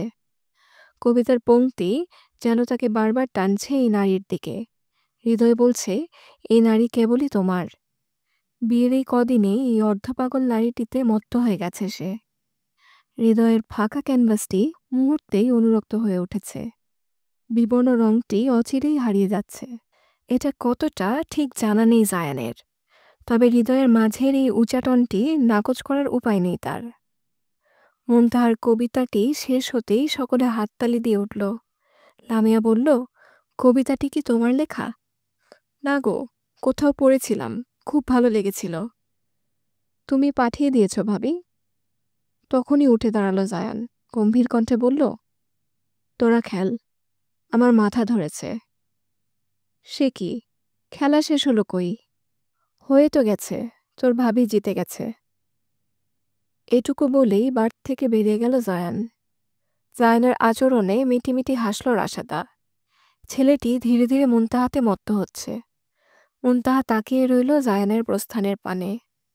অজান্তেই গালজোড়া হয়ে উঠল রক্তিম। অবশেষেই রসকসহীন কাঠখোট্টা মানুষটির রঙেই রাঙল তার হৃদয়ের শূন্য ক্যানভাস। আপনারা শুনছেন বইটই নিবেদিত অডিও বুক অনুরক্ত ক্যানভাস। লিখেছেন মুশফিকা রহমান মৈথি। ট্রেন পৌঁছালো ঠিক ৯টা ১৫-তে। জায়ান এবং আদনান সবার ব্যাগগুলো নামালো ধীরে ধীরে। খুলনা স্টেশনে পা রাখতেই হিম যেন বাড়ল। গায়ে কাটা দেওয়া শীত। মুনতাহা নিজের কাশ্মীরি শালটা ভালো করে পেঁচিয়ে নিল। যদিও তার পরনে সোয়েটার আছে, তবুও যেন শীত অস্থিমজ্জায় যে কাঁপুনি তুলছে। উজ্জ্বল শহরটি রাজশাহী থেকে খুব একটা আলাদা নয়। ঢাকার মতো ব্যস্ততা না থাকলেও ব্যস্ত যে কম তা নয়। স্টেশন থেকে বের হতেই ইজি বাইকের লম্বা লাইন। সকল চালক তাদের দিতে প্রস্তুত। জায়ান ঘড়ির দিকে দেখল, জাহাজ ছাড়তে এখনো অনেক বাকি। সে ব্যাগ গুনল। মোট বড় 4টে ব্যাগ, ছোট দুখানা, আর সকলের কাঁধে ব্যাগ তো আছেই। হিসেব করলে মোট 3টে ইজি বাইক লাগবে। আদনানকে বলল, আমরা সকলে ভাগ করে যাই। তুমি মেয়েদের নিয়ে এক গাড়িতে উঠো, মা, দাদি, ছোট চাচি এক গাড়িতে উঠুক, আর আমি ব্যাগ নিয়ে এই গাড়িতে উঠছি। আদনান সম্মতি জানালো। ভালো দেখে ৩টি ইজি বাইক ঠিক করা হলো। সবাই জায়ানের মতামত অনুযায়ী উঠে পড়ল। পিচের রাস্তা ছিঁড়ে গাড়ি চলল নিজ গন্তব্যে, জেলখানা ঘাটে। জাহাজ সেখানেই অপেক্ষা করছে তাদের জন্য। কিনারায় দাঁড়িয়ে আছে ৩তলা জাহাজটি। কাঠের তক্তা দিয়ে এক এক করে উঠল সবাই। সবাই তরতরিয়ে উঠলেও বিপাকে পড়ল মুনতাহা। সাঁতার না পারার কারণে পানিতে তার ভীষণ ভয়। যখন মুনতাহার ৪ বছর বয়স, বাবা তাকে নিয়ে কক্সবাজারের সমুদ্র সৈকতে নামিয়েছিল। আচমকা বাবার হাত চড়তেই বিশাল ঢেউয়ে লবণাক্ত পানি খেয়ে একাকার হাল। সেই অনুভূতি ভোলার নয়। তাই তো নিকষ কালো ভয় রূপে অন্তঃস্থলে ঘাপটি মেরে বসে আছে সেই স্মৃতি। জাহাজে উঠবার কাঠটি সরু নয়, তবে মুনতাহার জন্য খুব প্রশস্তও নয়। উঠার সময় পানির স্রোত দেখেই ভয়ে পাংশুবর্ণ হয়ে উঠল শুভ্র মুখখানা। তার ভীত মুখখানা নজর এড়াল না জায়ানের। আর চোখে নিজের পাগলেটে বউয়ের এমন ভীতি দেখে নিঃশব্দেই হাসল জায়ান। এত সাহসী মেয়ে কিনা সামান্য পানির ভয়ে কুপোকাত। হাসি অক্ষত রেখেই তার ডান হাতটা শক্ত করে পড়ল নিজের হাতের ফাঁকে। বলিষ্ঠ হাতের স্পর্শে ঈষৎ কেঁপে উঠল মুনতাহা। বোকা নজরে চাইল জায়ানের দিকে। জায়ান তার দিকে তাকিয়েই বলল, জাহাজটা আমার বা আঙ্কেলের তো নয়। হলে বলে দিতাম মুনতাহা ম্যাডাম না উঠলে ছাড়া বারণ। ছাড়লেই জরিমানা, ১,০০,০০০ টাকা। জায়ানের কথাটা শুনতেই নিকষ কালো ভয়গুলো কোথায় যেন উড়ে গেল। ফিক করে হেসে উঠল মুনতাহা। রুক্ষ শুষ্ক হাতের ভেতর নরম হাতটা পিষছে। সেই সাথে এক অবর্ণনীয় উষ্ণতা অনুভূত হচ্ছে মুনতাহার। মাঘের শীতে এই অনুভূতিটাই যেন তার মন চাইছিল। আজ পূর্ণ চন্দ্রিমা। চাঁদের রূপালী আলোতে জায়ানের বলিষ্ঠ দেহের ছায়া পড়েছে স্বচ্ছ পানিতে। মুনতাহা মন্ত্রমুগ্ধের মতো তার পিছে চলছে। নিজেকে কিশোরী মনে হচ্ছে মুনতাহার। মনে হচ্ছে হুট করেই যেন তার বয়সখানা কমে গেছে। ঠোঁটের হাসি এখনো অক্ষত। সেও শক্ত করে ধরল রুক্ষ হাতটি। তার হাতের উষ্ণতা সারা জীবন চাই তার, সারা জীবন। ডেকের কাছের কাপল রুমটি পেয়েছে মুনতাহা এবং জায়ান। রুমটিতে 2টো বেড জয়েন করা। একটা ছোট চার্জার ফ্যান আছে, লাইট আছে 2টো, চার্জ দেবার প্লাগ আছে। একটি সাইড টেবিল আছে, তাতে একটি ফুলদানি। কিছু সদ্য ফোটা গোলাপ আছে তাতে। রুমটি মুনতাহার বেশ পছন্দ হয়েছে। জায়ানের মাঝে তেমন কোনো প্রতিক্রিয়া দেখা গেল না। সে নির্বিকার বরাবরই। মুনতাহার সবচেয়ে ভালো লাগছে লাগোয়া ডেকটি। শীতল ঠান্ডা বাতাস আসছে। ছেড়ে দেওয়া কোঁকড়ানো চুলগুলো অবাধ্য হয়ে গেছে সেই বাতাসে। মুখে আছড়ে পড়ছে। জাহাজ ধীর গতিতে চলা শুরু করেছে। নিগুড় আধারে শহরের প্রজ্বলিত আলোগুলোকে লাগছে জোনাকির মতো। জাহাজ চালকের আদেশ, বাহিরের কোনো লাইট জ্বলবে না, তাহলে তারা নদীপথ পার হতে পারবে না। তাই সম্পূর্ণ জাহাজটিতে অন্ধকার নেমে এলো মুহূর্তেই। মুনতাহা চোখ বুজে হিম বাতাসের অনুভূতি নিচ্ছে। এমন সময় গাঢ় ছায়াটি পেছনে দাঁড়ালো। মোটা শাল তার গায়ে পেঁচিয়ে বলল, এই বাতাস মোহনীয়, তবে মারাত্মক ক্ষতিকর। ঠান্ডা লাগাতে 1 সেকেন্ড নেবে না। জায়ানের গম্ভীর কণ্ঠে হাসল মুনতাহা। তারপর ঘোর লাগা কণ্ঠে বলল, সব মোহনীয় জিনিসই কি ক্ষতিকর? হ্যাঁ, মোহনীয় জিনিসই ক্ষতিকর।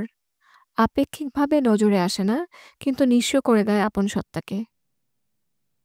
যদি বলি নিঃস্ব হতে ভয় নেই তাহলে? মুনতাহার কণ্ঠে মাদকতা। তার দৃষ্টি জায়ানের চোখে আবদ্ধ। জায়ানও গভীর চোখে কাজললতাকে দেখছে। আলো আধারে মায়ায় মুনতাহাকে বড্ড আপন লাগছে। মস্তিষ্ক অসাড় হয়ে যাচ্ছে। হৃদস্পন্দন বেসামাল অবাধ্য হচ্ছে। শির দ্বারা বেয়ে নেমে যাচ্ছে উষ্ণ রক্তের স্রোত। সময়টা নিস্তব্ধ হয়ে আছে যেন। মন কাননের সাদা ক্যানভাস হয়ে উঠছে অনুরক্ত। মুনতাহা একটু এগিয়ে এলো। তার মস্তিষ্ক এখন দুঃসাহসী কিছু একটা করতে চাইছে। নিষিদ্ধ কিছু ইচ্ছে উকি দিচ্ছে তার মনে, কিন্তু কাজটা করতে পারল না। এর মাঝেই লামিয়া, সামিয়া এবং জয়ীর আগমন। তারা এসেই বেহায়ার মতো বলে উঠল, সরি সরি, আমরা কিছু দেখিনি। ভেবেছিলাম ডেকে বসে জ্যোৎস্না বিলাস করব, কিন্তু এখানে তো সত্যি সত্যি মধুচন্দ্রিমা হচ্ছে। Sorry sorry. বলেই জয়ী, লামিয়া এবং সামিয়া ছুটে পালালো। সামিয়া যাবার সময় আবার টিপ্পনি কেটে বলল, ভাইয়া ক্যারি অন। তাদের এমন কার্যে লজ্জায় মাথা কাটার জোগাড়। ছিটকে দুজন দুপ্রান্তে চলে গেল। জড়তা এসে ভর করল দুজনের মাঝে। আলো আধারে ভালো করে না দেখলেও সায়ানের মনে হলো মুনতাহার গালজোড়া রক্তিম হয়ে উঠেছে। কোনো মতেই নিজেকে গুটিয়ে ছুটল কেবিনের দিকে। মাঝে মহাকর্ষের টানে একটু নড়বড়ে হলেও সামলে নিল নিজেকে। মুনতাহার এমন অপ্রস্তুত হওয়ার মুহূর্তটিকে ভাবতেই স্মিত হাসল সে। এর মাঝেই জায়ানের ফোনটা বেজে উঠল। টেলিটকের বেশ ভালোই নেটওয়ার্ক এখানে। জায়ানের ফোনটা হাতে নিতেই হাসি মিলিয়ে গেল। শান্ত চোখগুলো ধপ করেই জ্বলে উঠল। নাম্বার ডিলিট করে দিলেও এ নাম্বারটি যে তার মুখস্থ। মুখশ্রীতে কাঠিন্য এলো। নীরের দৃষ্টিতে তাকিয়ে রইল দূরের দীপ্তিমান আলোর দিকে। দুধারে গহীন অরণ্য, তার মাঝে প্রবাহিত নদী। তেজহীন কাঁচা সোনা রোদ কুয়াশার স্তর ভেদ করে আছড়ে পড়ছে মুনতাহার মুখশ্রীতে। সেই সাথে শীতল অস্থিমজ্জা কাঁপানো বাতাস। মুনতাহার অবাধ্য চুল উঠছে। হাতে থাকা ধোয়া উঠানো চাও যেন মনে হচ্ছে শীতল। ঠোঁটের কোণে প্রশান্তির এক হাসি এঁকে তাকিয়ে আছে প্রবাহমান নদীর দিকে। জাহাজ এখন পশুর নদীতে চলে এসেছে। রাতে অনেক সময় আবহাওয়ার জন্য থেমেছিল। সকালের রোদের ঝলক পেতেই পুনরায় তার গতি বেড়েছে। দুপাশের সবুজ দেখতেও যেন ভালো লাগছে। পাখিদের কলরবে সকালটি যেন কারো মনোমুগ্ধকর লাগছে। কুয়ারার চাদরে এক কাপ ধোয়া তোলা চা। আহা, কি মনোরম অনুভূতি। এর মাঝেই ননদের আগমন ঘটল। জয়ী এসেই বলল, কি ভাবি, রেডি তো? গরম জল তো চলে এলো, নামবে না? ননদেরা মোটামুটি সম্পূর্ণ প্যাকেট। জ্যাকেট, মাফলার, শু পরে তারা রেডি গরম জল ঘোরার জন্য। এর মাঝে সামিয়া বলে উঠল, ভাইয়া ওঠেনি? না, উনি ঘুমাচ্ছে। রাতে কি চোরা পাহারা দিল নাকি? সকাল ৮টা বাজে এখনো ঘুম? আরে ভাই, ঘুমাতে হলে বাড়ি ঘুমাতে, এত সুন্দর সাইট সিং বাদ দিয়ে ঘুমাচ্ছে। সাথে সাথেই জয়ী কনুয়ে গুতা দিল সামিয়াকে। ফিসফিসিয়ে বলল, তারা শুধু সাইট সিং করতে আসেনি পাগলা। জয়ীর কথা শুনতেই মুনতাহার গালে রক্ত জমল। শুভ্র গাল নিমিষেই হয়ে উঠল রক্তিম। এর মাঝেই পুরুষালী গম্ভীর কণ্ঠ কানে এলো, তা সাইট সিং ছাড়া ঠিক কি করতে আসা হয়? জায়নের কণ্ঠ কানে আসতেই সামিয়া, লামিয়া চুপ হয়ে গেল। জয়ী দাঁত বের করে বলল, কিরে ভাই, ঘুম হলো? মার খাবি? খাওয়ার জিনিসের অভাব নাকি? শুধু শুধু মার খাবো কেন? তুই তো সকালে ভর পেটে খিচুড়ি খেয়ে এখন পেট ফুল। আর তুমি আমাদের মতো অসহায় বাচ্চাদের মারতে পারবে? দাদিকে বললে জাহাজ মাথায় তুলবে। দাদির কথা শুনতেই দমল জায়ান।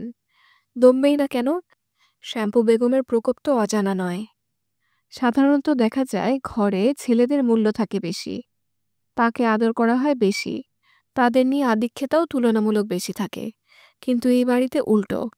শ্যাম্পু বেগমের কাছে তার নাতনিরা হলো হিরের টুকরো। মাঝে মাঝে জায়ানের মনে হয় তাকে মনে হয় কুড়িয়ে আনা হয়েছে।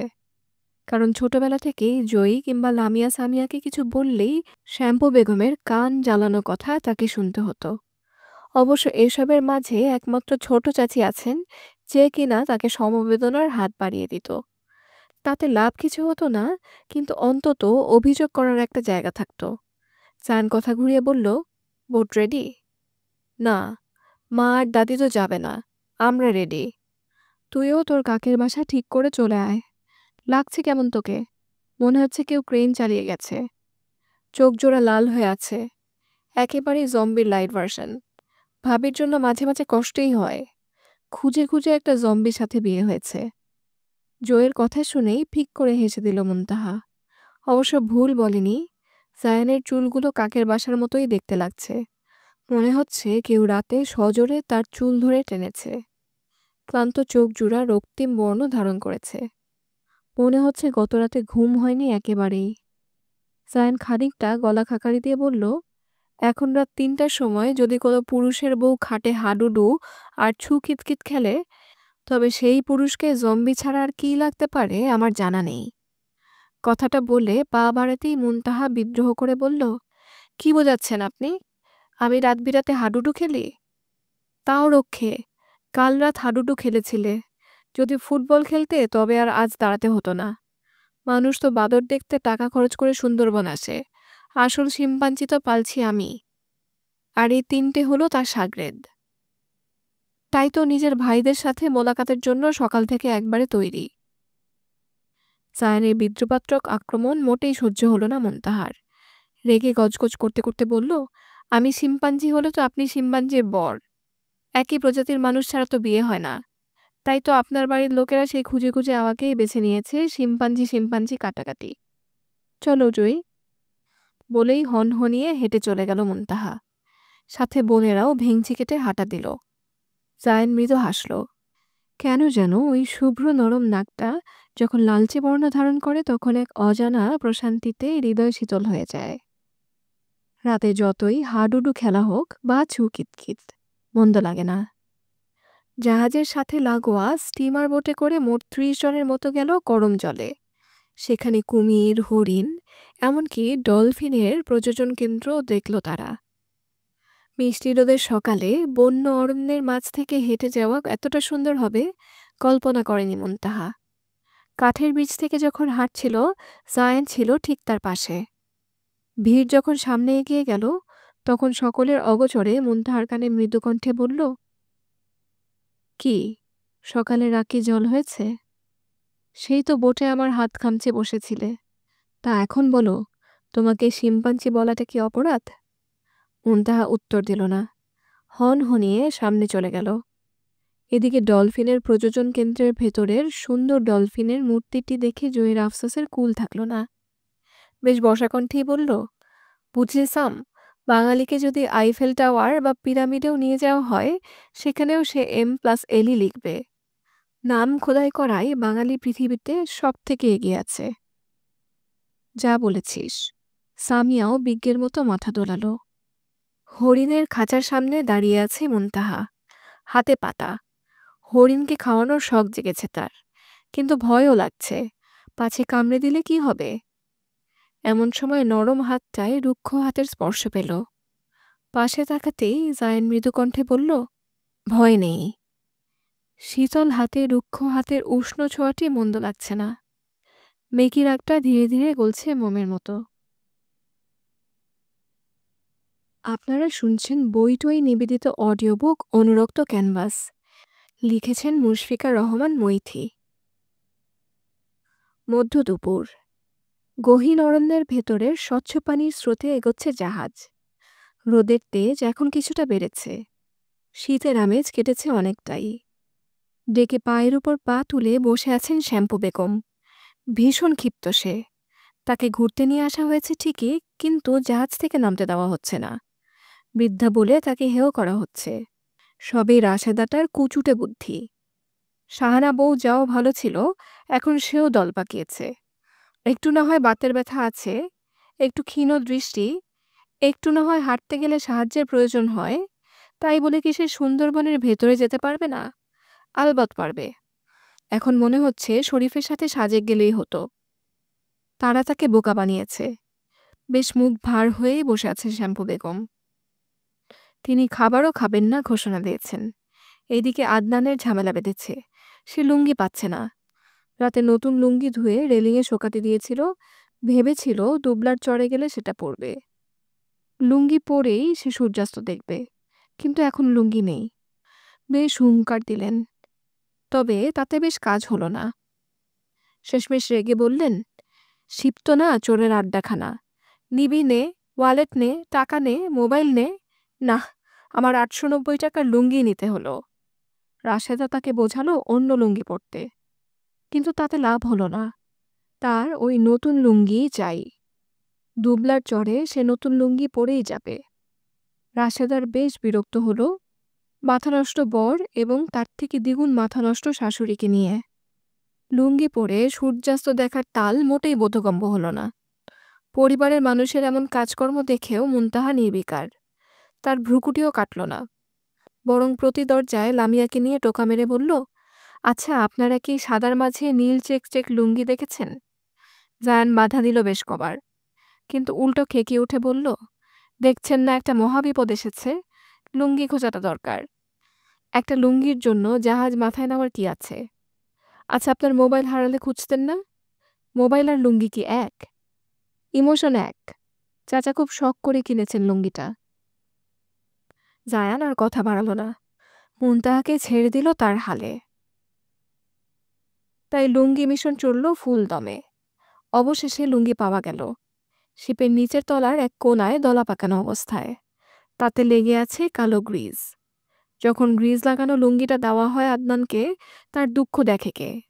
মুনতাহা তখন বেশ বুঝদারের ন্যায় বলল, চাচা, ওর সফর এতটুকুই ছিল, আমাদের উচিত ওকে যথাযথ সম্মান দিয়ে বিদায় দেওয়া।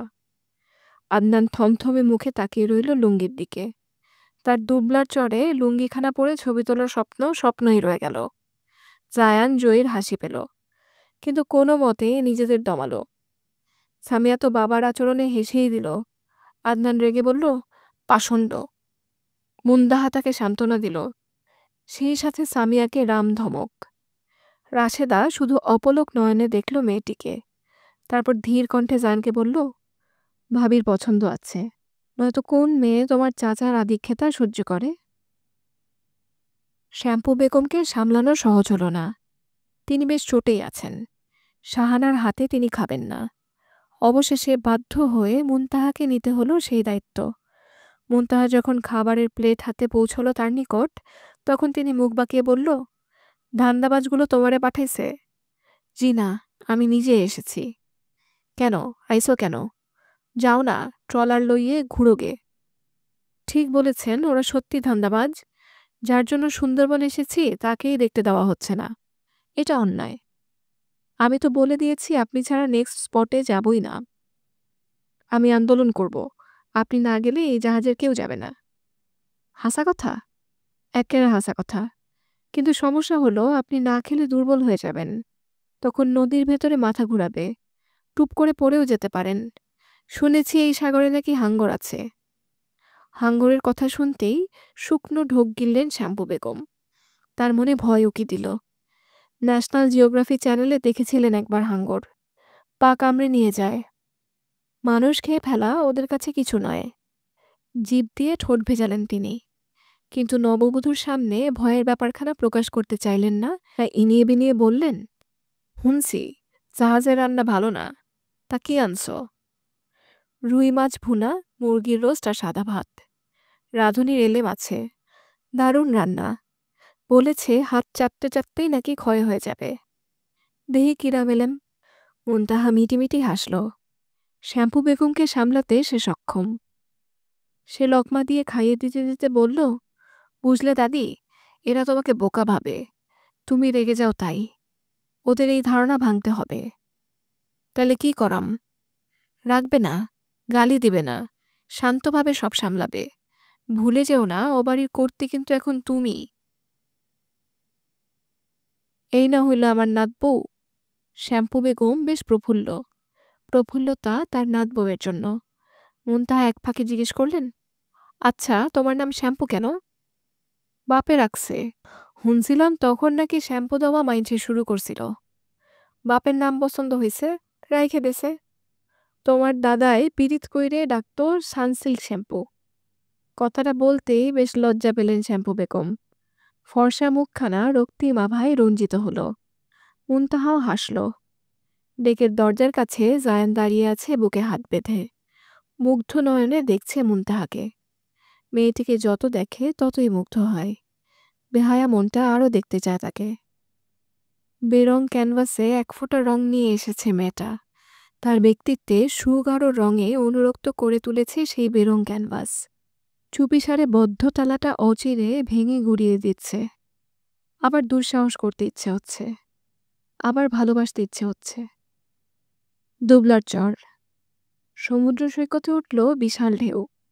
পশ্চিম আকাশে তীব্র লাল আভা জড়ো হয়েছে। কমলা সূর্য এখন প্রস্থানের প্রস্তুতি নিচ্ছে। মৃদু কল্লোল কানে আসতে প্রসন্নতায় ছেয়ে যাচ্ছে। শুটকির গন্ধ বাতাসে উঠছে, তবুও মন্দ লাগছে না। তীব্র দিবার সমাপ্তি ঘটিয়ে রাতের সূচনা হবে। নিগুড় তমসায় ছেয়ে যাবে এই গহীন অরণ্য। আজ হিরন পয়েন্ট অবধি গেলেও বাঘের দেখা মেলেনি, তবে গোলপাতা সুন্দরী বনে অপরূপ মায়ায় ডুবেছে বহুবার। শ্যাম্পু বেগমকে কষ্ট করেই আনানো হয়েছে, বেশ কষ্ট করেই ট্রলার থেকে তাকে নামানো হয়েছে।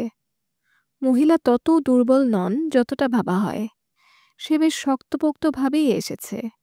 আদনান পরে আছে জায়ানের ট্রাউজার, লুঙ্গি পরে সূর্যাস্ত দেখার শখটা শখই রয়ে গেল।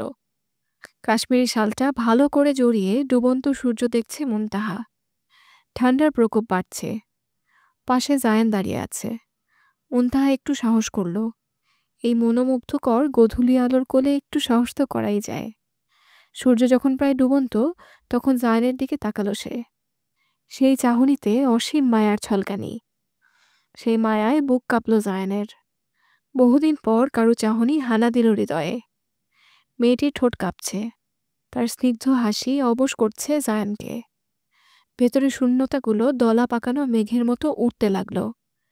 জায়ান কিছু বলার পূর্বেই সে ধীর কণ্ঠে আওড়ালো, মনের অন্তর্বাসের এক অদ্ভুত ভালো লাগা। জমে আছে শীতল পরিপাটি গল্পের সূত্র। ভোরের শিশিরের শীতল বাতাসের তোড়ে লিখে দিও তুমি অনুরক্তকে প্রেমের পরিপত্র। শিহরিত করবে মনের গহীনের অনুভূতি, সাজাবে অদৃশ্য বন্ধনের তীব্র অনুভব।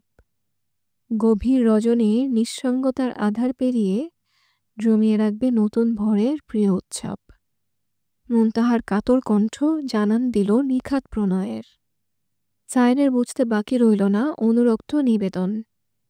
তৃষ্ণার্ত বুকখানা চাইল তাকে আগলে নিবে, যতনে রেখে দিবে এই অনুরক্ত হৃদয়কে। মন মন্দিরে এই নারীকে পুজবে সে। কিন্তু তিতকুটে অতীতটা মুহূর্তেই উজ্জ্বল হয়ে উঠল চোখের সম্মুখে। চিনচিনে ব্যথাটা ক্রমশ বাড়ল। প্রতীক্ষিত মুখখানার দিকে চাইলেও উত্তর দিতে পারল না জায়ান।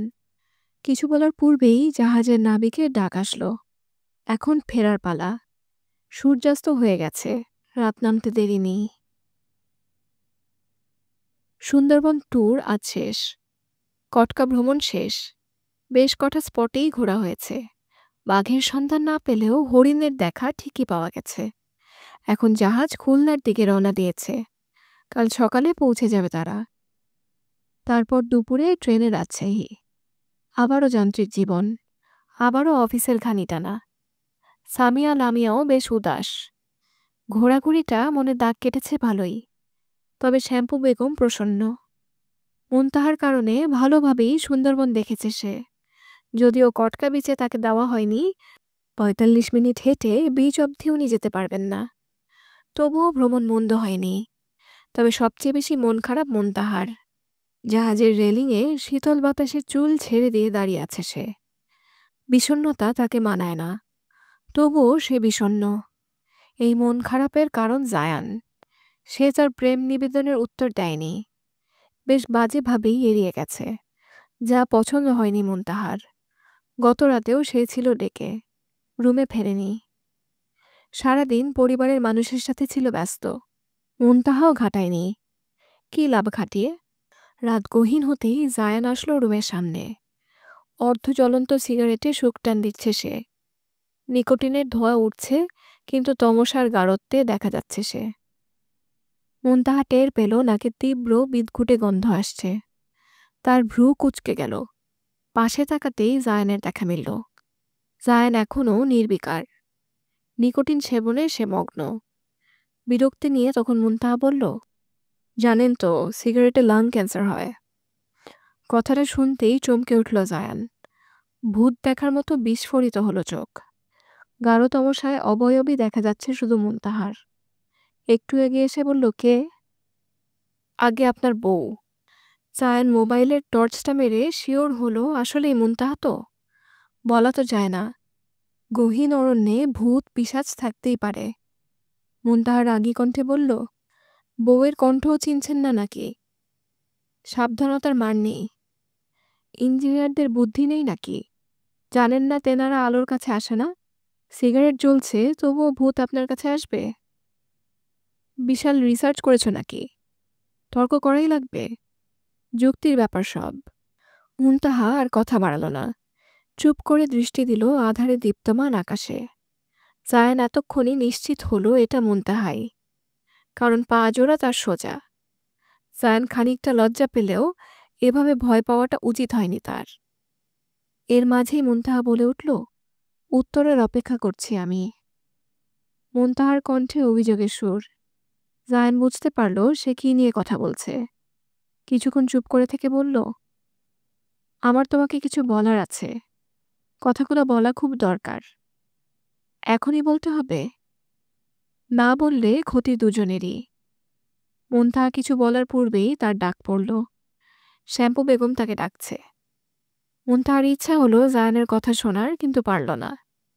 তাকে যেতে হবে। তাই জায়ানকে বলল, রাজশাহী যেয়েই শুনব, সাথে উত্তরটাও। বলেই প্রস্থান করল সে। জায়ান মৃদু হাসল। হাতে থাকা নিভু প্রায় সিগারেটটা ছুঁড়ে মারল সে। উত্তরটা যে গুছিয়ে ফেলেছে সে। কিন্তু ভয়টা অতীত নিয়ে। মুনতাহা ভুল বুঝবে না তো? রাজশাহী পৌঁছাতে পৌঁছাতে দুপুর গড়াল। গত দুপুরে ট্রেন মিস করেছিল তারা, ফলে একদিন খুলনাতেই থাকতে হয়েছে। ভ্রমণ দীর্ঘদিনের না হলেও ক্লান্ত সকলেই। অসারতা ভর করেছে প্রতিটি শরীরে। কোনো মতে বাড়ি অবধি পৌঁছল তারা। কিন্তু বাড়ি পৌঁছাতেই তাদের জন্য অন্য কিছু অপেক্ষা করছিল। বাড়ি পৌঁছাতেই দেখা গেল শাবানা বসে আছে সদর দরজায়। তার মুখখানা থমথমে, চোখ জোড়া অশ্রুসিক্ত। জায়ানকে দেখতেই তিনি ছুটে আসলেন।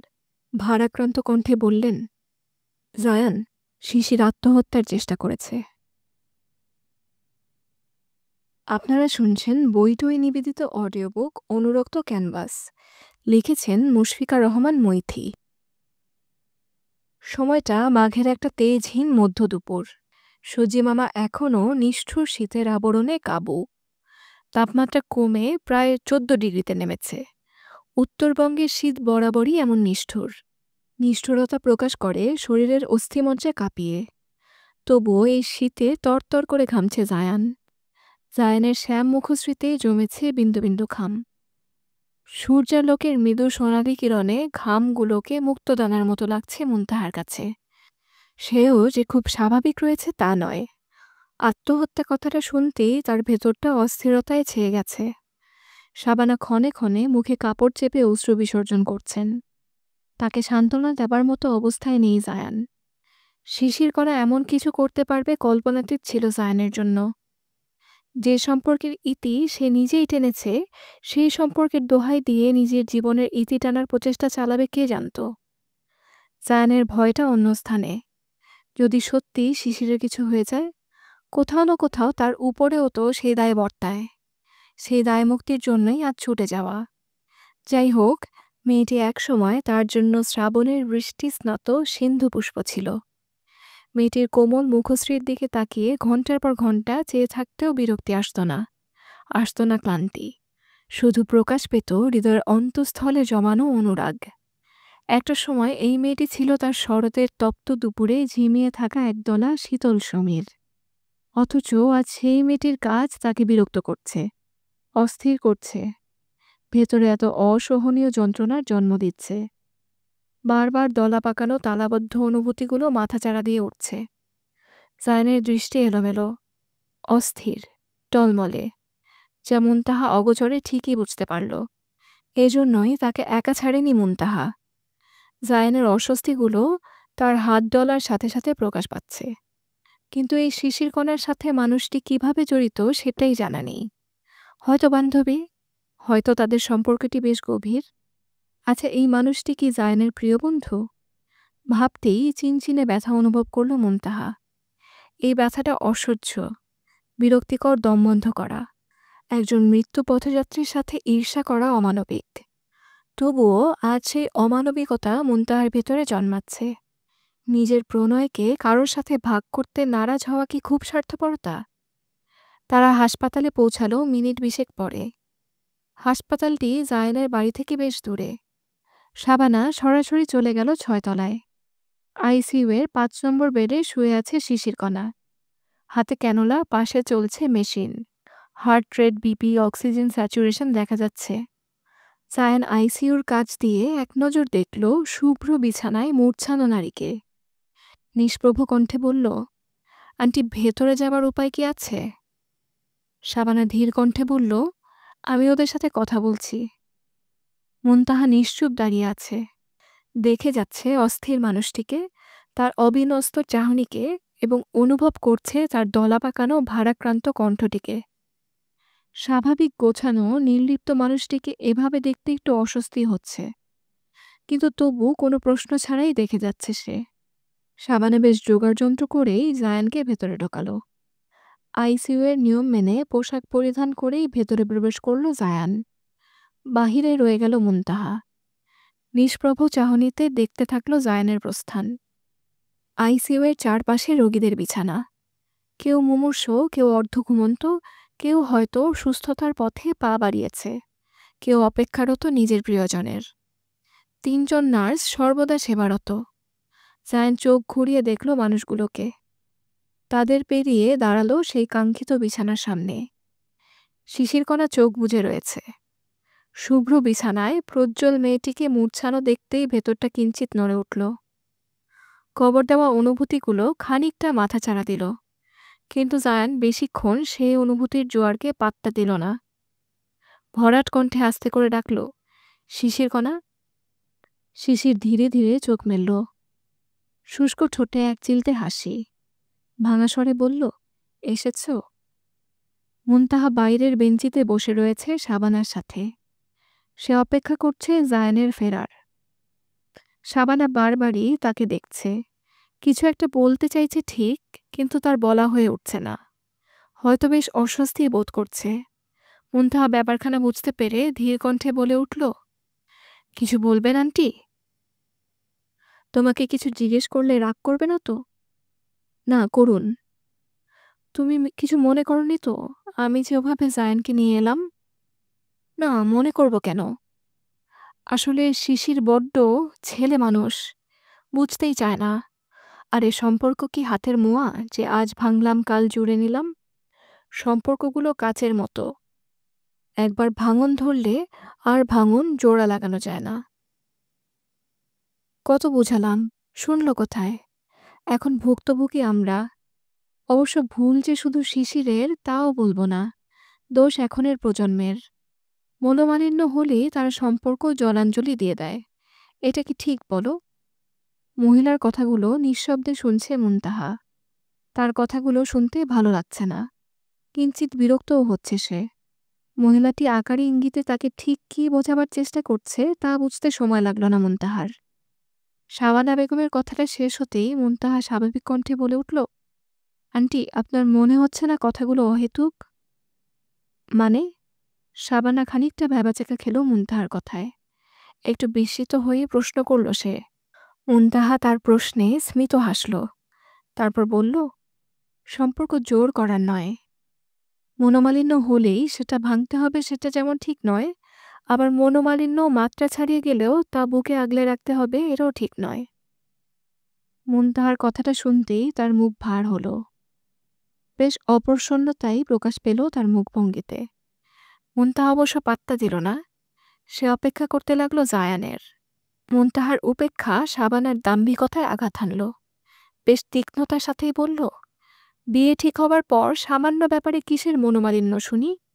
তুমি জানো না তাই এভাবে বলছো। জানো জায়ান আর শিশিরের বিয়ে ঠিক হয়েছিল। কত কত বছরের সম্পর্ক, বন্ধুত্বের, ভালোবাসার। সেই সম্পর্ক কি সামান্য মনোমালিন্যে নাকচ করা যায়? মানছি দোষ আমার মেয়ের, সেই বিয়েটা ভেঙেছে, কিন্তু জায়ানও কম যায় না। হাল ছেড়ে দিল কয়েক মাসেই। দুম করে বিয়ে করে নিল সে। আমার শিশির ছেলে মানুষ সে জানত না? আমার শিশিরের অভিমান ভাঙতে সময় লাগে সে জানত না? অথচ সে চেষ্টা করেনি। আর সে যদি বিয়ে না করত, আমার শিশির কি এই কদম তুলত? আত্মহত্যার প্রয়াস করত? বলো, তুমি বলো। মুনতাহা হতভম্ব হয়ে গেল। ফ্যাল ফ্যাল করে মহিলার দিকে তাকিয়ে রইল। তার কথাগুলো গরম শলকার মতো লাগছে।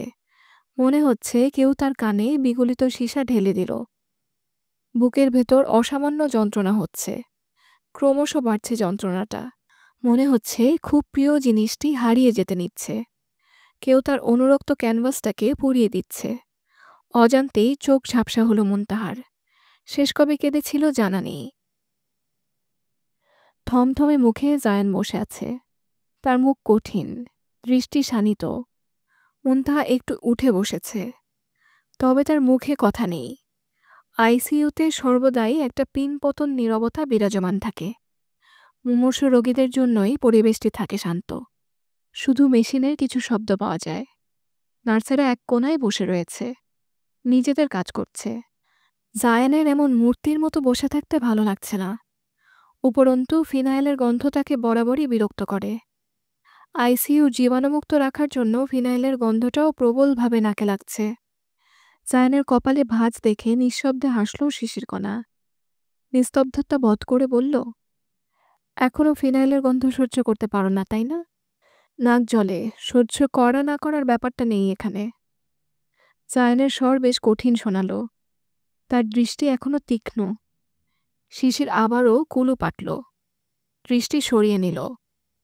কঠিন জায়ানকে ভালো লাগছে না। এবার জায়ানই কথা শুরু করল। তুমি যে ভুল করেছ সেই অনুভূতি কি তোমার আছে? আমার তো মনে হচ্ছে না। থাকলে হয়তো তোমার মুখে গ্লানির ছাপ থাকত।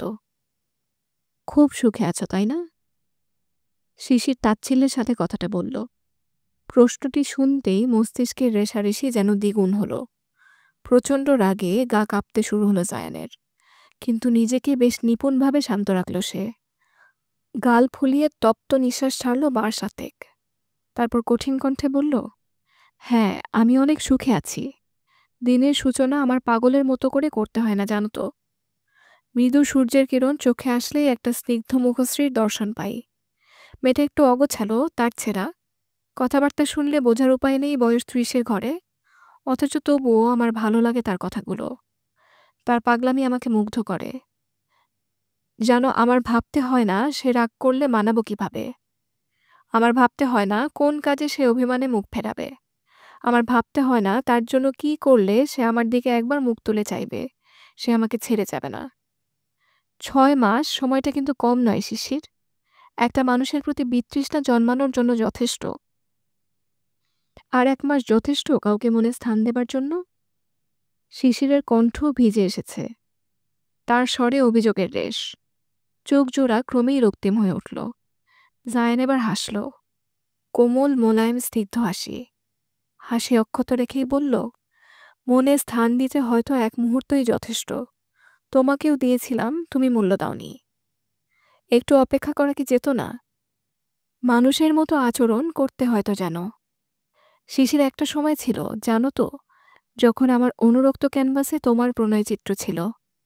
সেই ক্যানভাসটা তুমি নষ্ট করেছ নিজ হাতে। এখন আফসোস করে কি হবে? আর এসব পাগলামি করো না। স্বাভাবিক জীবনে ফিরে যাও। আমি মুনতাহার সাথে সুখে আছি। সেই সুখকে পায়ে ফেলে দেবার ভুল করছি না, কারণ অজান্তেই ভালোবেসে ফেলেছি মেয়েটিকে। ও যেমনই হোক আমার জন্য যথেষ্ট। জায়ান উঠে দাঁড়াল। শিশির কাঁদছে, দুহাত দিয়ে মুখখানা ঢেকে কাঁদছে। জায়ানের সমবেদনা হলেও হৃদয় কাঁপছে না, ব্যথা অনুভূত হচ্ছে না। শিশিরের প্রতি ক্ষোভটা আজ নেই। যার প্রতি প্রণয় নেই তার প্রতি ক্ষোভ রেখে লাভ কি? জায়ান বের হয়ে গেল আইসিইউ থেকে। বাহিরের বেঞ্চিতে শাবানা একা বসে রয়েছে, মুনতাহা নেই। খানিকটা ব্যস্ত হয়ে তার নিকট ছুটল জায়ান। ব্যগ্রকণ্ঠে বলল, মুনতাহা কোথায়? আপনারা শুনছেন বইটই নিবেদিত অডিও বুক অনুরক্ত ক্যানভাস। লিখেছেন মুশফিকা রহমান মৈথি।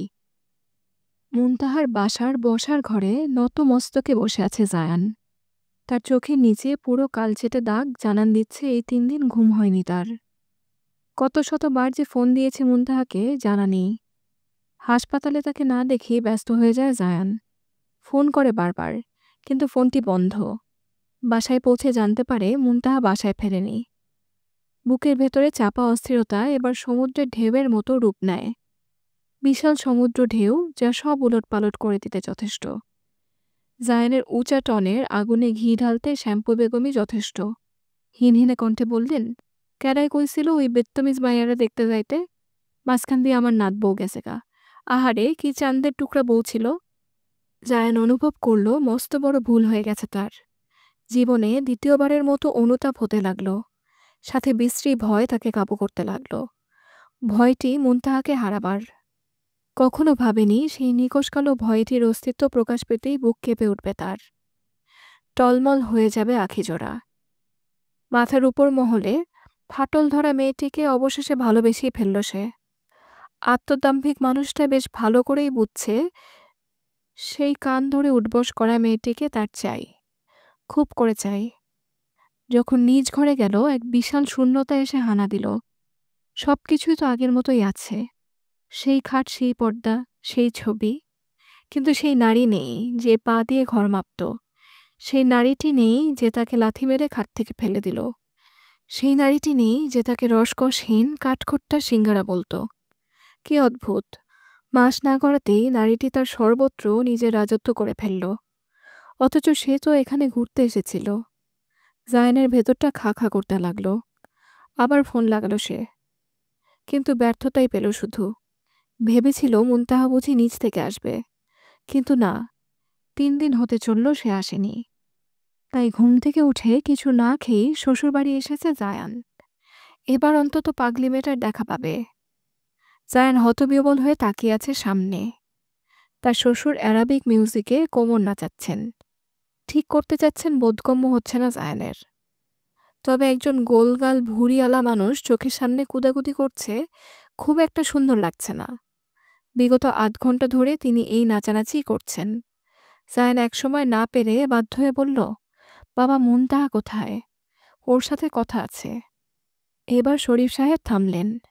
একটা গামছা দিয়ে মুখ মুছতে মুছতে বললেন, বুঝলে জামাই, আমার ওজন বেড়ে গেছে। পাহাড়ে উঠতে যেয়ে আমি সেটা বুঝতে পেরেছি। বন্ধুরা বলেছে আমি যদি ওজন না কমাই ওরা আমাকে আর কোথাও নিবে না। ইউটিউব থেকে এই ব্যায়ামটা দেখেছি, উইদাউট জিম ওজন কমানোর নিনজা টেকনিক। ভালো না? ওটা ব্যায়াম ছিল? হ্যাঁ, বিদেশি ব্যায়াম, কি জানি নাম, রুম্বা সুম্বা টাইপ। মনে নাই, নামে কি আসে যায়। কিন্তু ব্যায়ামটা কাজের, আমার ওজন 500 গ্রাম কমেছে। জায়ানের বুঝতে দেরি হলো না মুনতাহা কেন এমন। শেকড় যেমন ফল তেমন, বাক্যটি প্রমাণ করেছে মুনতাহা। জায়ান গাল ফুলিয়ে তপ্ত নিঃশ্বাস ছাড়ল। তারপর আবার বলল, বাবা মুনতাহাকে ডেকে দিন না, এই 3 দিনে 345 বার ফোন দিয়েছি। ওর ফোন বন্ধ। আপনাদের ফোন দিয়েছি ধরেননি। মাহিনকে ফোন দিতেই ব্লক লিস্টে দিয়ে রেখেছে। ওকে একটু ডাকুন না বাবা। এবার মোটা শরীরটা এলিয়ে দিলেন শরীফ সাহেব। হাঁপাতে হাঁপাতে বললেন, তাহলে বাবা প্রেমে পড়েছ আমার মেয়ের? হ্যাঁ, প্রেম প্রেম পড়েছ? আগে হ্যাঁ। বেশ লাজুকভাবেই উত্তর দিল জায়ান। কিঞ্চিত অস্বস্তিও হচ্ছে। শরীফ সাহেব তার লাজুক মুখখানা দেখেই হো হো করে হেসে উঠলেন। তারপর বললেন, শোনো তাহলে, তোমার বউ এখানে নেই। নেই মানে? নেই মানে নেই। কই আছে আমিও জানি না। 3 দিন আগে মুখ ভার করে এসেছিল ঠিকই, কিন্তু বেশি সময় থাকেনি। ব্যাগ গুছিয়ে হাঁটা দিয়েছে। তাহলে ও কোথায়? ব্যস্ত হয়ে প্রশ্ন করল জায়ান। শরীফ সাহেব প্রত্যুত্তরে পেট চুলকাতে চুলকাতে জানালো, জানি না, আসলে আমি তো তোমাকে ডাকতাম, তাই ও আমাকেও বলেনি। এখন উপায়?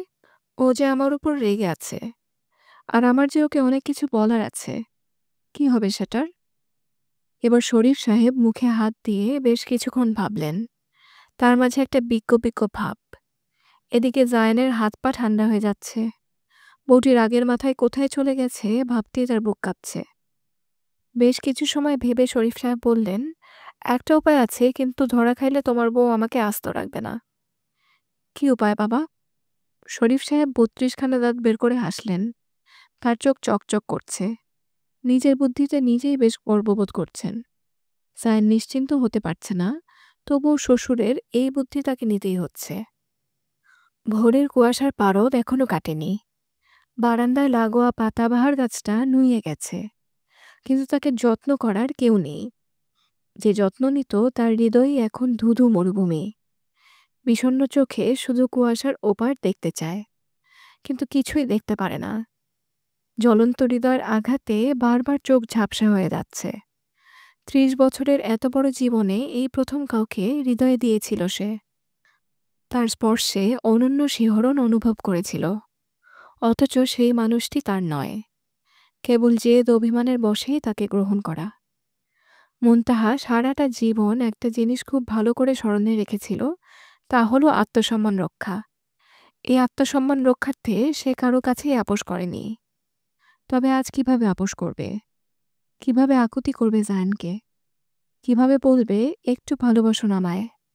আমার ভেতরটা যে দুমড়ে মুচড়ে যাচ্ছে। পারবে না, আদপি না। তাই তো সেদিন হাসপাতাল থেকে নিজ গন্তব্যে চলে আসে। বাবার বাড়ি থাকেনি, কারণ সে জানত ছোট চাচি, মা, দাদি ঠিক ওখানে তাকে নিতে আসবেন। তাই তো নিজের হাইড স্পটে চলে এসেছে। কিছুদিন এখানেই থাকার ইচ্ছে। বাবা জানলেও কাউকে বলবেন না তিনি। এটুকু ভরসা বাবাকে করাই যায়। মাহিনটাও জানে না, তাই চিন্তা নেই। এর মাঝেই মুনতাহার খালা রাবেয়া হন্তদন্ত হয়ে ছুটে এলেন। রাবেয়াকে এমন অস্থির দেখে মুনতাহা ম্লান কণ্ঠে শুধালো, কি হয়েছে মামুনি? দুলাভাই হার্ট অ্যাটাক করেছে। কথাটা মস্তিষ্কে ধারণ করতে সময় লাগলো মুনতাহার। কিছু সময় ফেলফেলিয়ে চেয়ে রইল। তারপর অবাক কণ্ঠে বলল, বাবার তো হার্টের সমস্যা নেই, তাহলে হার্ট অ্যাটাক করল কিভাবে? আমি জানি না। অবশ্য তোর বাপ যা লাফালাফি করে, যে দেখ লাফাতে লাফাতেই বিপি বাড়িয়ে ফেলেছে। কি বলো, এমন হয় নাকি? তোর বাপের ভরসা নেই। তুমি জানলে কিভাবে? মাহিন ফোন করেছে, হাসপাতালে নিয়ে গেছে দুলাভাইকে। মুনতাহা কিছু সময় চুপ করে থাকল। মা মারা যাবার পর থেকে বাবাই তার বটবৃক্ষ হিসেবে ছিলেন। তাই নিজের হৃদয় ভাঙনকে বাবার স্বাস্থ্যর থেকে অধিক গুরুত্ব দিতে পারল না সে। সে কারণেই রাবেয়ার সাথেই হাসপাতালে যেতেই সম্মতি জানাল। হাসপাতালে পৌঁছাতেই হতবিহ্বল হয়ে গেল মুনতাহা। পুরো শ্বশুরবাড়ি এসে জড়ো হয়েছে। শ্যাম্পু বেগম তো বিলাপ করে কাঁদছেন। তার কাঁদা দেখলে যে কেউ ভাববে না জানি কি না কি হয়ে গেছে শরীফ সাহেবের। বিলাপের ধরন কি ভালা পোলা আসিল, মোড়া সোডা হাসি খুশি, দেখলেই মন বালা হয়ে যাইত। অথচ পোলারা এখন গুতা খাইতাছে। পাহাড় জয় করবার চাইছিল, স্বাদগুলো পূরণ হইল না। জায়ান করিডোরে পায়চারি করছিল। এতদিন বাদে মুনতাহাকে দেখে থমকে গেল সে। শুষ্ক ঠোঁটে অজান্তেই হাসি ফুটে উঠল। তার মায়াবিনী এতদিন পর তার সামনে। বুক চিরে একটা দীর্ঘশ্বাস বের হলো। কুণ্ডলি পাকানো কথাগুলো এবার বলার পালা। অপরদিকে জায়ানকে এখানে দেখবে কল্পনাও করেনি মুনতাহা। হৃদয়ের সুপ্ত যন্ত্রণাটা তীব্র হল। অসারতা ভর করল শরীরে। সেখানেই স্তব্ধ হয়ে রইল। ভাবসা এক অনুভূতি হচ্ছে। এতদিনে দমানো প্রণয় মাত্রা ছাড়ানোর তালে আছে। রাবিয়া এগিয়ে গেল জায়ানের দিকে। কৌতূহলী কণ্ঠে শুধালো, হলো কিভাবে? রুম্বানা জুম্বা নাচছিলেন, হুট করে ব্যথা উঠল। কি, এই আবার কি? ওজন কমানোর সহজ উপায় ইউটিউব থেকে দেখেছেন। জায়ানের উক্তিতে রাবেয়া কপাল কুঁচকাল। এই দুলাভাইকে কখনোই বুঝে ওঠে না সে। আরে ভাই, বয়স হয়েছে কোথায় আল্লাহ আল্লাহ করবে, না সে এখন নাচানাচি করছে। খানিকটা চোটেই এগিয়ে গেলেন কেবিনের দিকে। মুনতাহা এগোতে গেলে তার হাতটা টেনে ধরে জায়ান। রুক্ষ হাতের উষ্ণ স্পর্শে মুহূর্তেই কেঁপে ওঠে সে। হাত ছাড়াবার চেষ্টা করে, কিন্তু ব্যর্থ হয়। তখন জায়ানের গম্ভীর কণ্ঠ কানে আসে, আজ ছাড়ছি না। আগে আমার কথা শুনবে, তারপরে যেখানে খুশি যেও, বাধা দিব না। মুনতাহা কড়া দৃষ্টিতে তাকালো। লাভ হলো না। ফলে তার ছটফটানি ক্ষীণ হতে লাগল। অবশেষে পরাজিত হতে হলো তাকে জায়ানের কাছে। হাসপাতালের ছাদের এক কোণায় দাঁড়িয়ে আছে মুনতাহা। তার দৃষ্টি বাইরের দিকে, কঠিন দৃষ্টি। বেশ দূরত্ব রেখে দাঁড়িয়েছে সে। সূর্যের মৃদু কিরণ আছড়ে পড়ছে শুভ্র মুখশ্রীতে। জায়ান কথা সাজাচ্ছে। অনেক কথা জমেছে, কিন্তু কিভাবে শুরু করবে বুঝে উঠছে না। এদিকে অস্থির হচ্ছে মুনতাহা, তাই কথার সূচনা সেই করল। কঠিন কণ্ঠেই বলল, আপনাকে কে খবর দিল? মুনতাহার প্রশ্নে প্রথমে অবাক হলেও বেশ স্বাভাবিক চিত্তেই উত্তর দিল জায়ান, খবর কেন দিতে হবে? আমি তো ঘটনাস্থলে ছিলাম। আমার বাসায় কি করছিলেন? যার বউ 3 দিন যাবৎ বাসায় ফিরে না, শতবার ফোন করলেও ধরে না, সেই পুরুষ ঠিক কোথায় থাকা উচিত? তার প্রাক্তনের কাছে, যার সাথে মনোমালিন্যের কারণে জেদ দেখিয়ে বিয়ে করেছেন। সেও তো হাসপাতালে। তার নিকট থাকাটা উচিত না? হাসি মুখেই কথাটা বলল মুনতাহা। কথার মাঝে তাচ্ছিল্যের আভাস পেল জায়ান, সাথে একদলা রাগের বহিঃপ্রকাশ। জায়ানের মুনতাহার রাগী মুখশ্রীটা মন্দ লাগল না, বরং এক অজানা ভালো লাগায় হৃদয়ে শিহরণ জাগল। একটু হাসি পেল, কিন্তু হাসল না, বরং কাতর কণ্ঠে বলল, আমি কখনোই তোমাকে জেদের বসে বিয়ে করিনি মুনতাহা। হ্যাঁ, এটাও সঠিক, আমি বিয়েটা মায়ের জন্য করেছি। মন থেকে বিয়ে করবার ইচ্ছে ছিল না আমার। এমনকি বিয়ের পূর্বে এক দফা তোমার ছবি দেখেছি, তাও জোরপূর্বক। কিন্তু বিশ্বাস করো, যেদিন থেকে বিয়ে হয়েছে সেদিন থেকেই আমি অতীতের দরজায় তালা দিয়েছি। কখনো সেই অতীতকে ঘুরে দেখার চেষ্টা করিনি। শিশিরকে সম্পূর্ণরূপে জীবন থেকে নিষ্কাশিত করেছি। হ্যাঁ, সে আমার অতীত বটেই, কিন্তু তুমি আমার বর্তমান, আমার ভবিষ্যৎ। তোমাকে ঠকাবার ইচ্ছে যে কোনো কালেই ছিল না, নেইও। জায়ানের দিকে অপলক নয়নে তাকিয়ে আছে মুনতাহা। তার চোখ টলমল করছে। জায়ানের মাঝে ভনিতা নেই, মেয়েকে আবেগ নেই, কেবল নিখাদ ভালোবাসা। মুনতাহার কঠিন হৃদয় মোমের মতো গলতে লাগল, কিন্তু তবুও নরম হলো না সে। অভিমানী কণ্ঠে বলল, তবে বললেন না কেন আগে? মনে আছে সুন্দরবনে বলেছিলাম কিছু কথা আছে, খুব গুরুত্বপূর্ণ। এই কথাগুলোই সেটা। শিশিরকণা আমার ছোটবেলার বান্ধবী। স্কুল, কলেজ, ভার্সিটি একসাথেই পাড়ি দিয়েছি। তাই বন্ধুত্বটা কখন ভালোবাসায় পরিণত হয়েছে টের পাইনি। ছোটবেলা থেকেই শিশির অনেক জেদি। আন্টির আদরের কারণে সেই জেদ ক্রমেই বাড়ে। আমিও সেই জেদকে ভালোবাসার চাদরে ঢেকে রেখেছিলাম। কিন্তু কে জানতো বলো, এই জেদই কাল হবে। আমাদের বিয়ে ঠিক হয়েছিল ঠিক, কিন্তু বিয়ের সপ্তাহখানেক আগে আমাদের মাঝে কথা কাটাকাটি হয়। মূল বিষয় ছিল সে ঢাকা যাবে, ওখানে সেটেল হবে। কিন্তু আমি তো পরিবার ছেড়ে কোথাও যাব না। এই ঘটনায় বেশ তর্ক হয়। আমি রেগে ফোন রেখে দেই। ভেবেছিলাম ওর রাগ কমলে ভাব করে নেব, কিন্তু সেই রাগ এতটা গাঢ় হবে অনুমান করিনি। ও বিয়েটা ভেঙে দেয়। এত বছরের প্রণয় পরিণয়ে যাবার আগেই সব ভেঙে গুড়িয়ে যায়। আমি বহুবার ওকে বোঝাবার চেষ্টা করেছি। রাতের পর রাত ওর ঘরের বাহিরে অপেক্ষা করেছি, কিন্তু ওর অভিমান গলেনি, ফিরে চায়নি। ধীরে ধীরে ক্ষয় হতে লাগলাম আমি। মুখে প্লাস্টিকের হাসি ঝুলিয়ে এই ক্ষতগুলোকে লুকিয়ে রাখতাম। মা বলে সময় সব থেকে বড় হিলার, সব ক্ষয় সরিয়ে দেয় সময়। সেটাই হলো। 6 মাস পর মা আবদার করলেন আমি যেন বিয়ে করি। মায়ের মুখে চেয়ে রাজি হলাম। মনে মনে সিদ্ধান্ত নিলাম, ভালো যদি নাও বাসতে পারি, তবুও যোগ্য স্বামী হয়ে উঠব।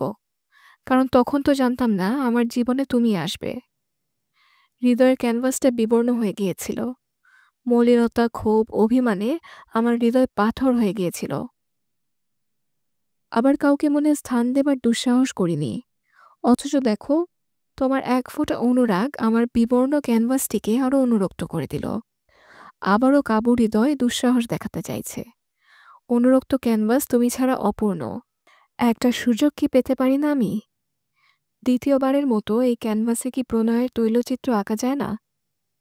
সেদিন প্রশ্ন করেছিলে, আজ আমি করছি। তোমার এই গাঢ় প্রণয় রংটি দিবে আমায়? জায়নের চোখ টলমল করছে। গম্ভীর রসকসহীন কাঠখোট্টা সিঙ্গারাকে এভাবে দেখবে কল্পনাও করেনি মুনতাহা। অভিমানগুলো গলে গিয়েছে। মেকি রাগটা আর দেখাতে পারছে না। অনুভূতিগুলো বেসামাল হয়ে গেছে। নরম পা নিয়ে এগিয়ে গেল জায়নের দিকে। আলতো করে স্পর্শ করল জায়নের শ্যাম মুখশ্রী। তারপর পা জোড়া খানিকটা উঁচু করে কোমল ঠোঁটের উষ্ণ স্পর্শ দিল তার ঠোঁটে। আবেশে চোখ বুজে নিল জায়ান। সুঠাম হাত আনমনেই চলে গেল নরম কোমরে। সময়টা যেন থমকে গেছে। নিঃশ্বাসের গাঢ়ত্ব বাড়ল। অনুভূতির জোয়ার বেসামাল হলো। নিষিদ্ধ ইচ্ছে জাগল দুটো বেসামাল হৃদয়ে। তখন মনে হলো তারা হাসপাতালে আছে। তাই সাথে সাথেই পৃথক হলো। মুনতাহা লজ্জায় রক্তিম বর্ণ ধারণ করল। জায়ানও দৃষ্টি সরিয়ে নিল। কান লাল বর্ণ ধারণ করেছে। কান চুলকাতে চুলকাতে বলল, সবাই অপেক্ষা করছে। মুনতাহা ছোট করে বলল। জায়ান তার হাতখানা নিজ হাতের ফাঁকে নিল। রুক্ষ হাতের উষ্ণতা মাঘের শীতে শীতল হাত জোড়ায় ছড়িয়ে যেতে লাগলো। কেবিনে যেতেই দেখা গেল শ্যাম্পু বেগম আর শরীফ সাহেব লুডো খেলছেন, সাপ লুডো। এদিকে বাকিরা বেশ আয়েশ করেই চা নাস্তা খাচ্ছে। রাবেয়া আর রাশেদা সবাইকে বেড়ে দিচ্ছে। কে বলবে এখানে কেউ অসুস্থ? মুনতাহা অবাক কণ্ঠে বলল, এখানে কি পিকনিক হচ্ছে? তার কথাকে উপেক্ষা করে শরীফ সাহেব বললেন, কি জামাই, বউয়ের রাত ভাঙল? একদম। জয় শ্বশুরাব্বা, এখন থেকে আপনার বুদ্ধি নিব। মুনতাহার বুঝতে বাকি রইল না এইসব বাবার বিদঘুটে মস্তিষ্কের সাজানো খেলা। কিন্তু সে রাগ করল না, বরং ফিক করে হেসে বলল, সবাই খাচ্ছ, আমাকে দিবে না? রাবেয়া কিছু বলার পূর্বেই জায়ান বলল, তোমরা থাকো, আমরা বের হব।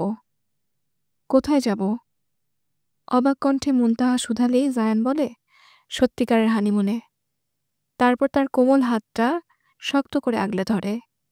তারপর পা বাড়ায় অজানা গন্তব্যে। মুনতাহাও তার সাথে পা বাড়ায়।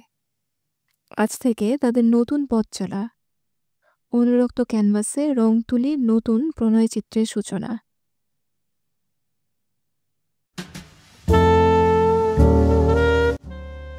বাংলা ভাষার সবচেয়ে বড় ইবুক অ্যাপ বইটইয়ের সব এক্সক্লুসিভ অডিও বুক শুনতে সাবস্ক্রাইব করুন আমাদের ইউটিউব চ্যানেলে।